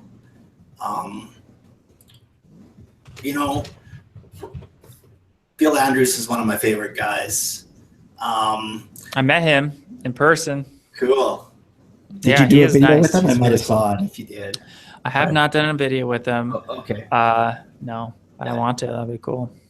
Yeah, no, he's a cool guy. Just and who else? So Aubrey de Grey stuff is interesting too. I just don't understand it all fully. Well, not even half of it actually. It's like, yeah. So I like to understand more about that. It's the repair approach. He the basic. I'll just explain it really simply as possible. He's mainly differing from other people in that he's saying, let's let the damage occur, and metabolic damage, because you can't shut off your metabolism. So his main idea is let the damage occur, but then go in there and repair the damage before it gets to the point where the damage accumulates so much that it kills you from some disease or something. So it's like the repair and maintenance approach, treating the body like the very advanced machine, kind of like a car. Like they have cars that are super old, but they're lasting because people took such good care of them. They repaired the damage as it was going along. It's the same. It's basically the approach. That's my favorite idea. Okay, and I see that the telomeres. Correct me if I'm wrong, but I think that under the 7. We lost your camera. Oh, I was trying to spare people. Oh. The under sends there, I don't see telomere lengthening as one of the seven sends approaches. Mm-hmm. Or am I wrong about that? Or so, and if so, if I'm right about that, does that mean Bill Andrews' approach is like the opposite, basically, of sends? Oh gosh, I don't know. I know Aubrey de Grey talks about telomeres. He knows all about telomeres, so I'm sure he's figured that into his overall strategy in some way. There is a concern though, because if you do make it so the telomeres, if you make it so the telomeres don't shorten at all, then you run the risk of increasing your risk of cancer, because there's a correlation there. So that, have you heard about that problem? If you have the telomeres, they never shorten, then you increase your risk of getting cancer. Yeah, I think that's been debunked though. Oh, really? Yeah, like according to Wait, sorry, I missed that. Say it one more time. That if you make it so your telomeres don't get shortened, then you increase your risk of getting cancer. That's the theory that's going around, but now Troy's saying that's been debunked. Yeah, well, yeah, I don't think it's true, but I'm not a doctor, nor do I play one on YouTube. But I'm just going by what Bill Andrews says. So if he's right, then yeah, it's going to be okay as far as telomeres go, like keeping them long. But have we'll you looked into NADH? What was that? Have you looked at all these pills that are claiming that they'll extend your telomeres, like NADH. Oh, I've looked into different ones, and I try a cheap variety. I tried a couple different varieties. I didn't order the TA65, which was the original one. I didn't order that because it was very expensive, and that's from the astragalus root. Astragalus, thank you. Yeah. I drink astragalus tea. It's great. Oh, cool. It actually tastes delicious. Oh, really? It's so much cheaper if you make your own tea out of the root. You just buy the root in bulk, get it delivered to your house, throw a big handful of the dried astragalus root. It's a Chinese herb, so it's not very expensive. Yeah. What's expensive is getting their weird extractions where they're extracting it and then they put it in a pill and they raise the price to a ridiculous level or something. Well, But if you get the whole astragalus root tea, you could drink it in large amounts. It's delicious. There's no bad side effect of it. It's just my favorite herb. So I love it. I'll try it out. On the argument side, on the from what I've read, is that the stuff that the concentrated TA65, it's like I don't know how many tons of astragalus root is. That's why it's so expensive, because they have to get a lot of this astragalus root into this bottle. Yeah, because they also extract it from just the tips. They say, oh, there's special stuff in just the tips of the astragalus, and so they have to use so much of it. Oh, is that what's going on? Okay. Yeah. Interesting. So now, Ian, who I just friended on Facebook, thanks for Ian Murphy, right? Yeah, you got it right. Yeah. I'll friend you too. Cool. Yeah, I kind of took the lead from Max Moore, and I'm using his last name. So Nice. for Facebook here. Oh yeah. So Ian, what were you asking me about the telomere extender that you were talking about? I never heard of it yet. Oh, my dad takes it. He's gonna see if it actually works. He's gonna get his telomeres checked. He takes nicotinamide adenine dinucleotide. Oh my gosh, I can't even pronounce that, but it's NADH or NAD plus for short. And they claim that it's supposed to extend your telomeres. Okay. A little bit pricey. Okay. I'm honestly new to this whole thing. I'm really busy with school and work, so all this information that I'm listening to you guys is just pretty exciting. NADH? Yep, or NAD plus, NAD. Hey, did you want to watch a movie? Still? Leo came up when I wasn't here, and then he went back downstairs and they lost her. Oh, okay. Well, if you want to, just let me know.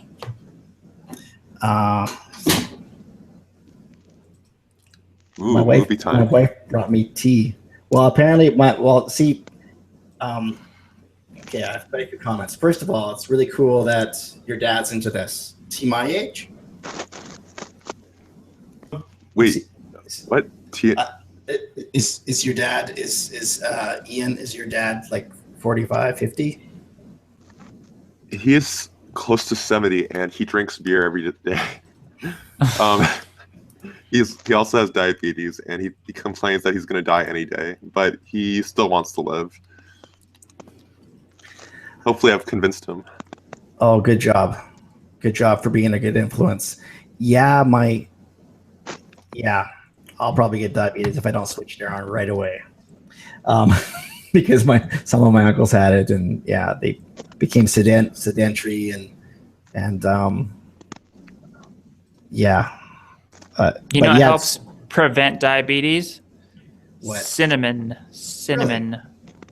Yeah. My dad uses that on It's his great. coffee. Put it with peanut butter and honey. It's like delicious.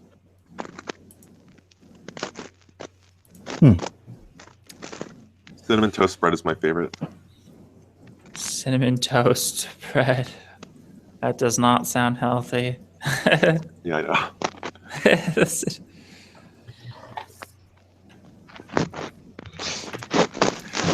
So I put that guy T, who's an anarchist. I'm not sure if you've seen some of his YouTube videos regarding his positions on social justice and Trump and all that, but I think it would be pretty interesting if you talked to him about transhumanism. I sort of mentioned Zoltan for a bit, and he seemed to like it. I would love to. I should interview him. That guy T. Okay. He's sort of like with I'm not sure if you've seen Sargon, but I have watched a few of his videos, and actually, yeah, if he'd actually be interested in like talking with me on a hangout, I'd totally be interested in talking with him. Is he a Trump guy? no, he's not.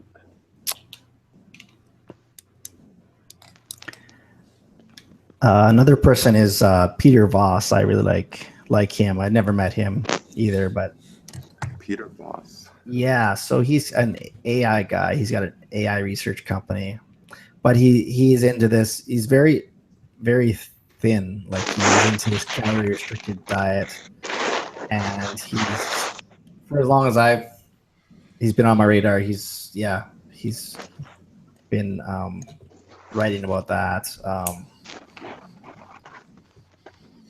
So yeah. How you doing, Haley?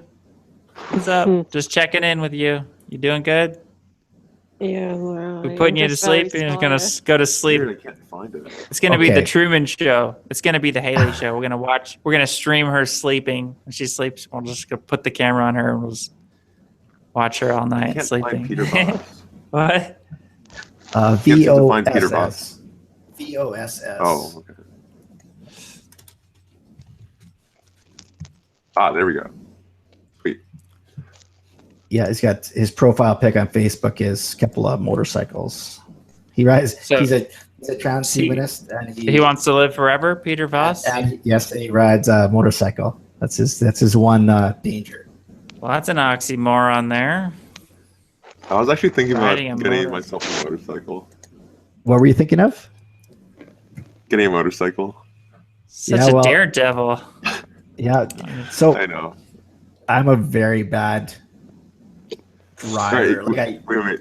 So, people, when you're riding a bike, people actually pay attention to you, and they'll try to like not hit you, as opposed to being in a car, and then you'll probably get more car accidents because they think that they're safe when they're in the vehicle. So if This is you apply horrible that logic. No, if you apply that with the motorcycle, the car's not going to hit you because they kind of feel like you're the bicycle person, because there's no area of like protecting it, and the only thing you have to worry about is your own car and your own capability. So not so much about the other, of course. So are you literally trying to argue that you're safer cheaper. and you're less chance of dying than riding in a motorcycle?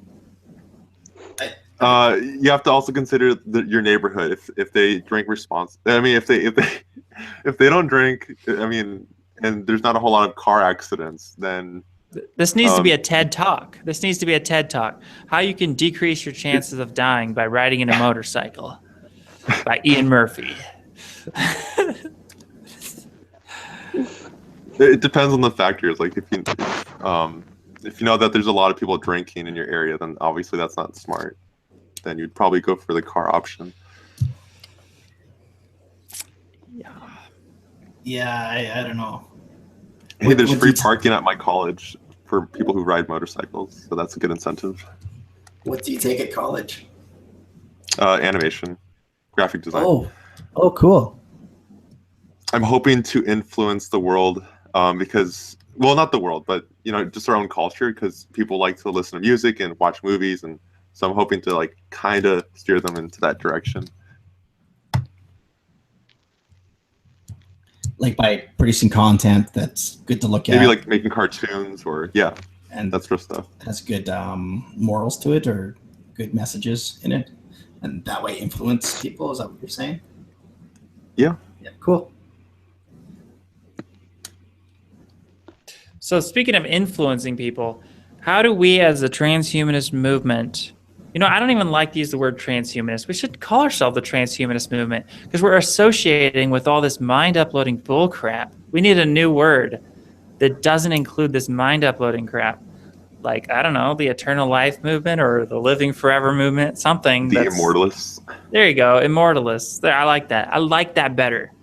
So in the immortalist movement, how do we work on like growing this into being something huge that's not big enough, as you guys have noticed? It is not big enough, but yeah, you guys got to make your activism pay somehow, and just like I was saying before, like whether it takes, $2 or 20 cents or $10 to acquire a person to come to your website. Find a way to make that extra 1 cent on each person, so that you can keep on spending that money acquiring new people. You need, thousands, millions of people need to know about this to not necessarily. I don't know. It could be on what I was gonna say is millions of people need to know about this, so we can have them, fund the different research and get some success with it. But maybe not. Maybe there's enough, big tech companies pouring enough money into this. The different big companies there is. I don't know the names in the wall. One of them is called Calico, correct? Yeah, I know Calico. Google. That's Google. Right. So Larry Page. So who knows? They might solve it right away on their own. So Peter Thiel. I'm looking forward to Peter Thiel and what he's gonna do, because I think he's really on the ball with this issue. No, there's a guy I want to interview. He'd be me number too. one on my list because. Me too. Really cool. I'll see if I can reach out to him. Heck yeah, man. Peter Thiel. Yeah, he's working with Trump. He's smart. Well, he voted for Trump. He's a Trump guy. Well, A lot of the transhumanists hate him now. I don't know if he's What? a Trump guy, but he's a good chess player.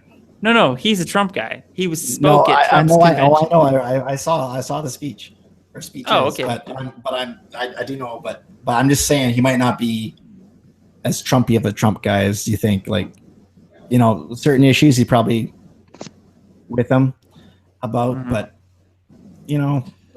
Trump's a hard guy to figure out. Like, I don't think, I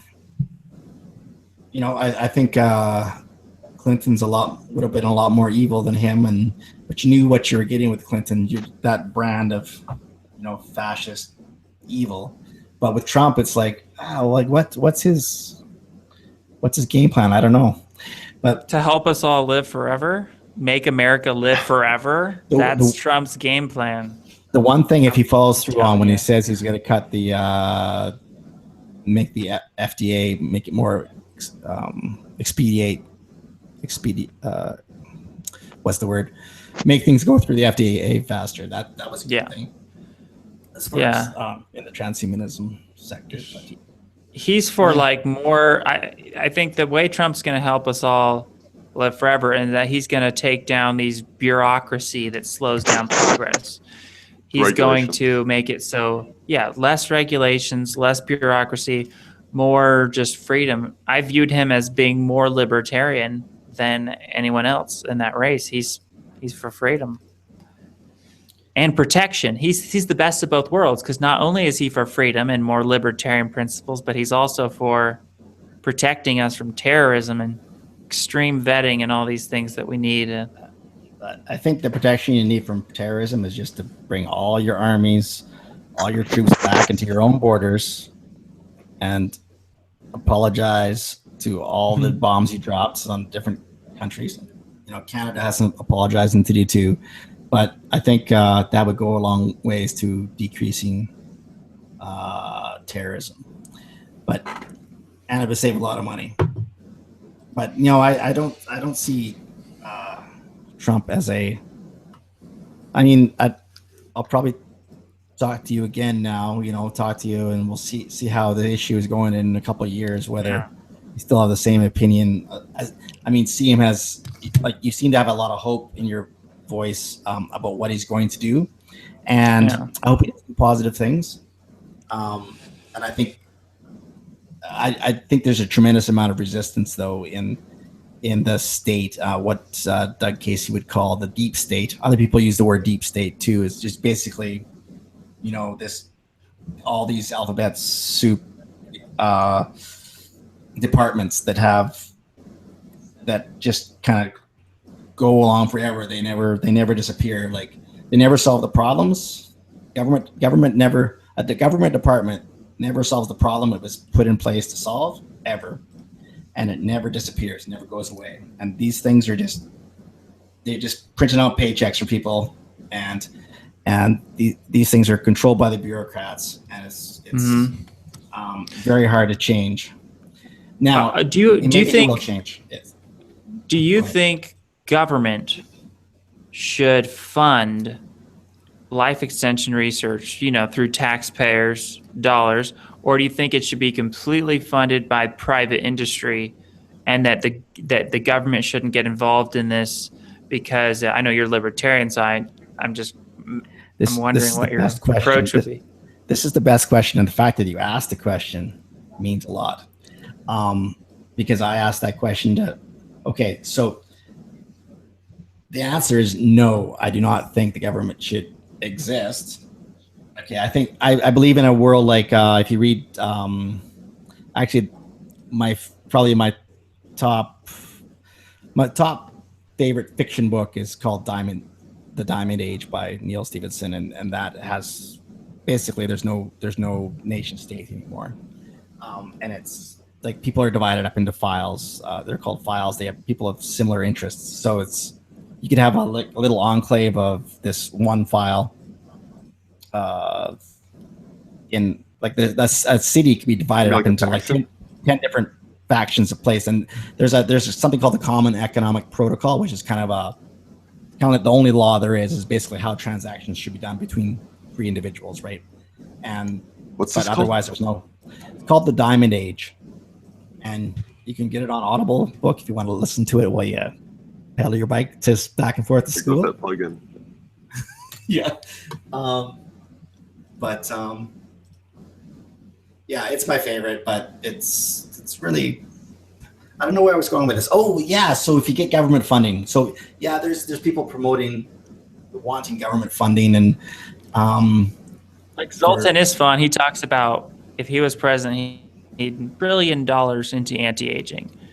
It's like sure. And so the thing about that concerns me is that, with the government, there gets to be corruption, and who decides where this money's going, and what if a lot of that money goes to some stupid corporation that says, hey, we're going to upload your mind into the computer, and that's how we're going to give you eternal life. And like all that money's being ciphered off into some stupid government waste, because the government, they're just incompetent. And that's what worries me. And if you have the government during peace, go ahead. No, during peace times, I view privatized industry to be a whole lot better. When it comes to war, the government does a whole lot better in that. So I think it would make more sense to just go down that route. That's my view on it, anyways. Right. And the government's so good at war because they're not good at producing things. They're good at destroying things, and because they're a bunch of bullies, and that's what they're good at. Well, I guess I was referring to like the Cold War, also like where there wasn't any destruction, but we were still like trying to like up our game in technology and stuff like that. So maybe that'll happen again. I don't know. Like if the money, let's say the government did step in and say, okay, we're gonna fund this life extension and we're gonna give it to all our citizens. If they actually did, like the money was actually going to the right places, the right scientists to figure out how to live forever, then I'd be all for it. But my biggest, I'm just so skeptical that the money would actually be used correctly. Yeah, and that's why reliable. I think the private industry is probably, I think, what's going to really get us this technology. This is the free market capitalism where all the corporations are competing, and that's what's going to inspire the progress, is because they're trying to develop the best life extension technology for their. And first, it's going to be rolled out to some rich people that can actually afford it, right? Like Peter Thiel will be injecting his blood with something like, and he'll be like, the rich people have it at first, and then it'll trickle down eventually to the poor people. That's the way I envision this happening. What do you guys think? Yep, agreed. Yep, it's got go with the rich people first because they're going to be paying for the development and being the guinea pigs. So at the government, I can picture the government, giving you your immortality, right? And here's what the string would be attached. Okay. Oh, you don't have your taxes paid, sir? Click. Shut you down for not paying your taxes. Oh yeah. If they're going to give you that awesome benefit, well, what do you have to do to earn that every year before they? I don't know. That's a good point. Or even worse. Or even worse. Here's even more dystopian. You go in to get your life extension treatments, issued by the government, and this time they change the ingredients. They don't tell you, and it's like, actually, we're euthanizing you. Sorry, you disobeyed the rules. It's like, oh crap. Yeah. They wheel your dead body off in the back and just population control. Right. So, but yeah, I have no confidence in the government being able to solve anything, and I figure the more important something is, the more it should be in private hands. And there's also another point about whether the government should do it or not. And we worry about, okay, it's going to take billions of dollars to solve this problem. Probably not. It's probably some guy in his garage is going to do it. Hopefully, but say if it does take billions of dollars to solve the problem. Where do these billions of dollars come from? But you think government is paying for it? No, it's stealing the money to take it. It's being the middleman, right, and taking the credit. Like it takes the credit for everything. The politicians take the credit. Well, it's your money, and if it's not paid for in taxes, it's paid for with inflation, which is a hidden tax on people. But anyway, I digress. I don't trust the government. I guess we already all agree to have private individuals do it. And I was actually thinking of, I don't know if you could, Kim, this idea occurred to me, and I'm sure other people too. It's kind of an obvious one, and that is marrying the two ideas of longevity research and the cryptocurrency. So have a crypto equity backing, kind of like a project coin. So you can invest in this coin, right? And it fluctuates up and down with the market. And so you use this, at first you just pay your operator grades and your different scientists, you just pay them, you give them a whole shit ton of this free coin, right? Because it's not worth anything. You say you create 1 billion of these coins. And then you give say 30% of it to the different scientists. So it's sitting in their accounts and they don't think anything of it because it's not worth anything, right? But nevertheless, they each have an account. And as people do research, they're paid in this coin. And then you somehow market it. $1,000. What? One Bitcoin is $1,000. Oh, you're a Bitcoin guy. Yeah. No, I'm still trying to figure it out. But oh, okay. Yeah, it is. I'm kind of into this. Yep. It keeps growing. The one I'm into is going the opposite direction. So. Oh, sad. Okay. That's a sad thing. It's a bad habit. This cryptocurrency speculating, but it's fun. It's a very interesting idea. Yeah, basically. So I got it. That's what I thought of at first. But it would take promotion, right? To you have to give some away to the first people that are spreading the idea. So you'd be giving it away to people that are sharing just like a cryptocurrency is the bubbles are made now by giving a bunch away to its incentives to people that are early investors. And well, obviously when you buy, you get some. Anyway, what I think a solution would be also to have it match when you make a donation with real money. Say you're donating to the Methuselah Mouse Prize or whatever you're donating to. You get one coin for every dollar you donate also. So it's a way that the company can still get their investment, still get their donations, but you also get this extra cryptocurrency. Anyway, it's a concept. This concept should be explained to Laura Deming. She'd be interested in this because she's all about how to bring a. She's a venture capitalist like Peter Thiel. She's just trying to figure out how to fund this stuff and how to move the scientists and move progress, move this to action. She's into the idea of living forever. Cool. Um, Demi, like that. DEMMI. I'll send you a link. Cool. Laura Sure. Deming, yeah. Cool. She's one of the coolest scientists out there. She literally said, direct quote, she said, "I want to cure aging. I want to make us all live forever." Cool. I could just Was she one of the that. Peter Thiel prodigies, like right out of Yes. college? Yep. Yeah. Okay. Yeah, I've come across her. Yeah. And she worked in Oh, Cynthia Kenyon's lab. Yeah. You know Cynthia Kenyon? Nope. Yeah, I don't know her, but I've heard her. She was the little round worms or whatever, nematodes or something. Yep. And she's the one that found out that you eat too much sugar in your diet and it's going to lower your longevity because that's the effect it has in the worms. So the worms, too much carbohydrates lowers their longevity. So you get a lot of the benefits of calorie restriction just by restricting carbohydrates. So there's that. It's good to know. So I did share the concept with a few people. Bill Andrews was kind of interested.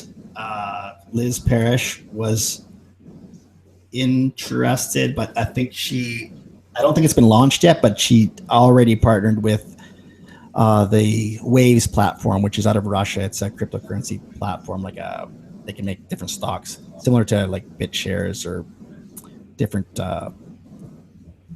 platforms that allow you to make shares. So I think BioViva might be on the Waves platform. I just don't think the Waves platform is built yet or finished yet. So,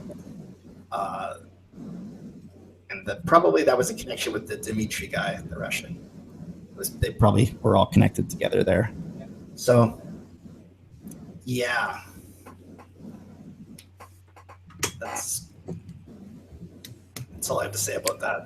It's just an idea. What do you think about Peter Thiel? Like, what you've known about him for a while. What are your when did you first hear about him?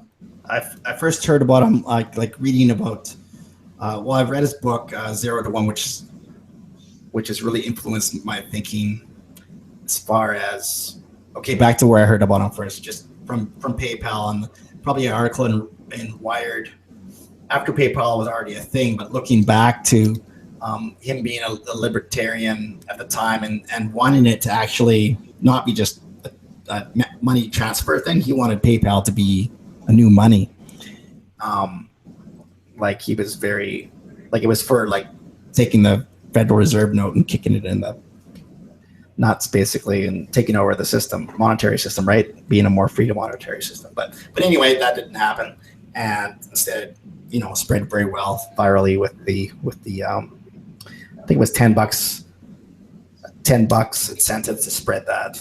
So, and yeah, it spread very virally, but I don't know what. Yeah. So yeah, I admire him a lot. I think he's a great thinker, but I think that in that book, 0 to 1, he really explains the concept of instead of, we're brought up to believe, I was brought up to believe, and most people are like, okay, capitalism, competition, great thing. Competition, 100 companies trying to do the same thing and just fighting it out, and the best one wins, right? So then you basically have this MySpace, and then Friendster, and then finally, boom, just people keep on improving on it, and then Facebook, hits it, right? But it was probably one of hundreds trying the same concept. So Peter Thiel's concept in 0 to 1 was like, okay, wait, buddy, let's, instead of PayPal and whatever Elon Musk's was at the time, you guys probably know the story, but in the book he explains how they were competitors, and then they were like, and I don't know if it was Peter Thiel that extended the olive branch and said, okay, let's have a meeting. So they met in this cafe and they said, okay, I don't know who convinced who, but they decided, okay, we're not going to compete, we're going to join. And that's the 0 to 1 concept. And taking basically you don't fight, you just join and you make one awesome company out of competitors. Interesting. The deathest Elon Musk joins forces with the Eternal Life fan Peter Thiel. Right. Yep. And Weird. very yeah, I saw your memes with Elon has some recently he came up, he said something pretty good. But yeah, I know. Oh I don't yeah, know. what did he say? Oh, Anything pro Eternal Life? well, I doubt think it. it was Guy's a deathist. he said something about basically Well, he thinks we're in a simulation. well, you might think that. Yeah, I know that's kind of weird. No, I think he said I mean, you he gotta- is you gotta be a thoroughly cyborg. convinced. Yeah. No, I only saw the quote. I don't know what he actually said in the article, right? But the quote I saw of Elon Musk recently is, "You become a cyborg, or you will be irrelevant." So that could be true. That could be true. Who knows? Could be. But it's not an evil thing to say. It's just basically Yeah. you're going to be, yeah. We'll see what happens. I think there's lots of people that are going to choose to remain human and just have their, their cure for aging and enjoy life, right? Enjoy life as humans. And then there's some people, a percentage of the population that's going to embrace this new, if it's possible. I don't know if it will be this new technology and merge with machines and go to other planets, yada yada. Who knows? It's crazy. But yeah, 0 to 1 principle is instead of fighting, no, you bring that over to the longevity thing, and we got Calico, and you'll know the different names to all the different companies. What's Peter Thiel invested in, for instance? Like, what's the names of the? I think he puts money into it too, I assume. I know he's given money to Sen's foundation. He's given quite a bit of money. He's been one of Sen's biggest donors. Yeah, the matching gets people to he'll match. Yeah, he's done a lot, and that's how I first learned about him is through his philanthropy with Sens, because I've just been a huge promoter of Sens. But what's really crazy, and everyone should just grasp this, is Peter Thiel is Donald Trump's tech advisor. So we have this person who's obsessed about living forever right next to Trump. They're having conversations. You got to know that Peter Thiel is going to be influencing Donald Trump about living forever. And it's going to be huge. Huge, yeah. It's going to be freaking awesome, man. Peter Thiel is amazing. Anyways. Oh, my gosh. And the other great thing he said is in a speech I saw him say was everybody's talking about they. I'm paraphrasing. I forget exactly what he said. But everybody talks about they're going to do this and they're going to do that. Well, guess what? They're not going to do that. It's up to you. And that really spoke to me. And I've not done anything yet, but that really spoke to me. It's basically up to this little group of people right here to do something. Because, I mean, if we want to live forever or ever-ish. Forever. You said it. Forever. But then, did you guys see it's up to us. Donald Trump? Absolutely, it is up to us with self-responsibility all the way. But did you see Donald Trump in his inauguration speech? He talked about curing diseases, and he said nothing's impossible for us. I'm not sure if he said that in his inauguration speech, but he said, look, for our future, nothing's impossible. The way he talks, it's very inspirational. He says, we need to dream big, that nothing's impossible for our future and things like this. It just gets me inspired. I did watch that speech, and that did resonate with me. Yeah, I remember that line. Yeah. What'd you say, Ian? No, I was adding on to what you said. I think it was the last part of his his speech. Anyways, you guys, they're going to close me out of the library, so I will take this opportunity to end it. But thank you guys so much for hanging out for the special Valentine's Day Hangout. We went all over the place. This is good. We had a great conversation, and we will do this again. So I'd just like to thank everyone for participating. Thank you very much. It was nice meeting you. Yeah, it's nice meeting you too, and I look forward to future chats. It was great having you for our first timer, Troy. It was good meeting you. Yeah, you too. Feel free to stick around. Yes. After Yes. the, I'm just going to stop the broadcast now, but you guys can go ahead. I got to leave the library because they're going to boot me out. So Okay. with that said, may you all live forever. Yep.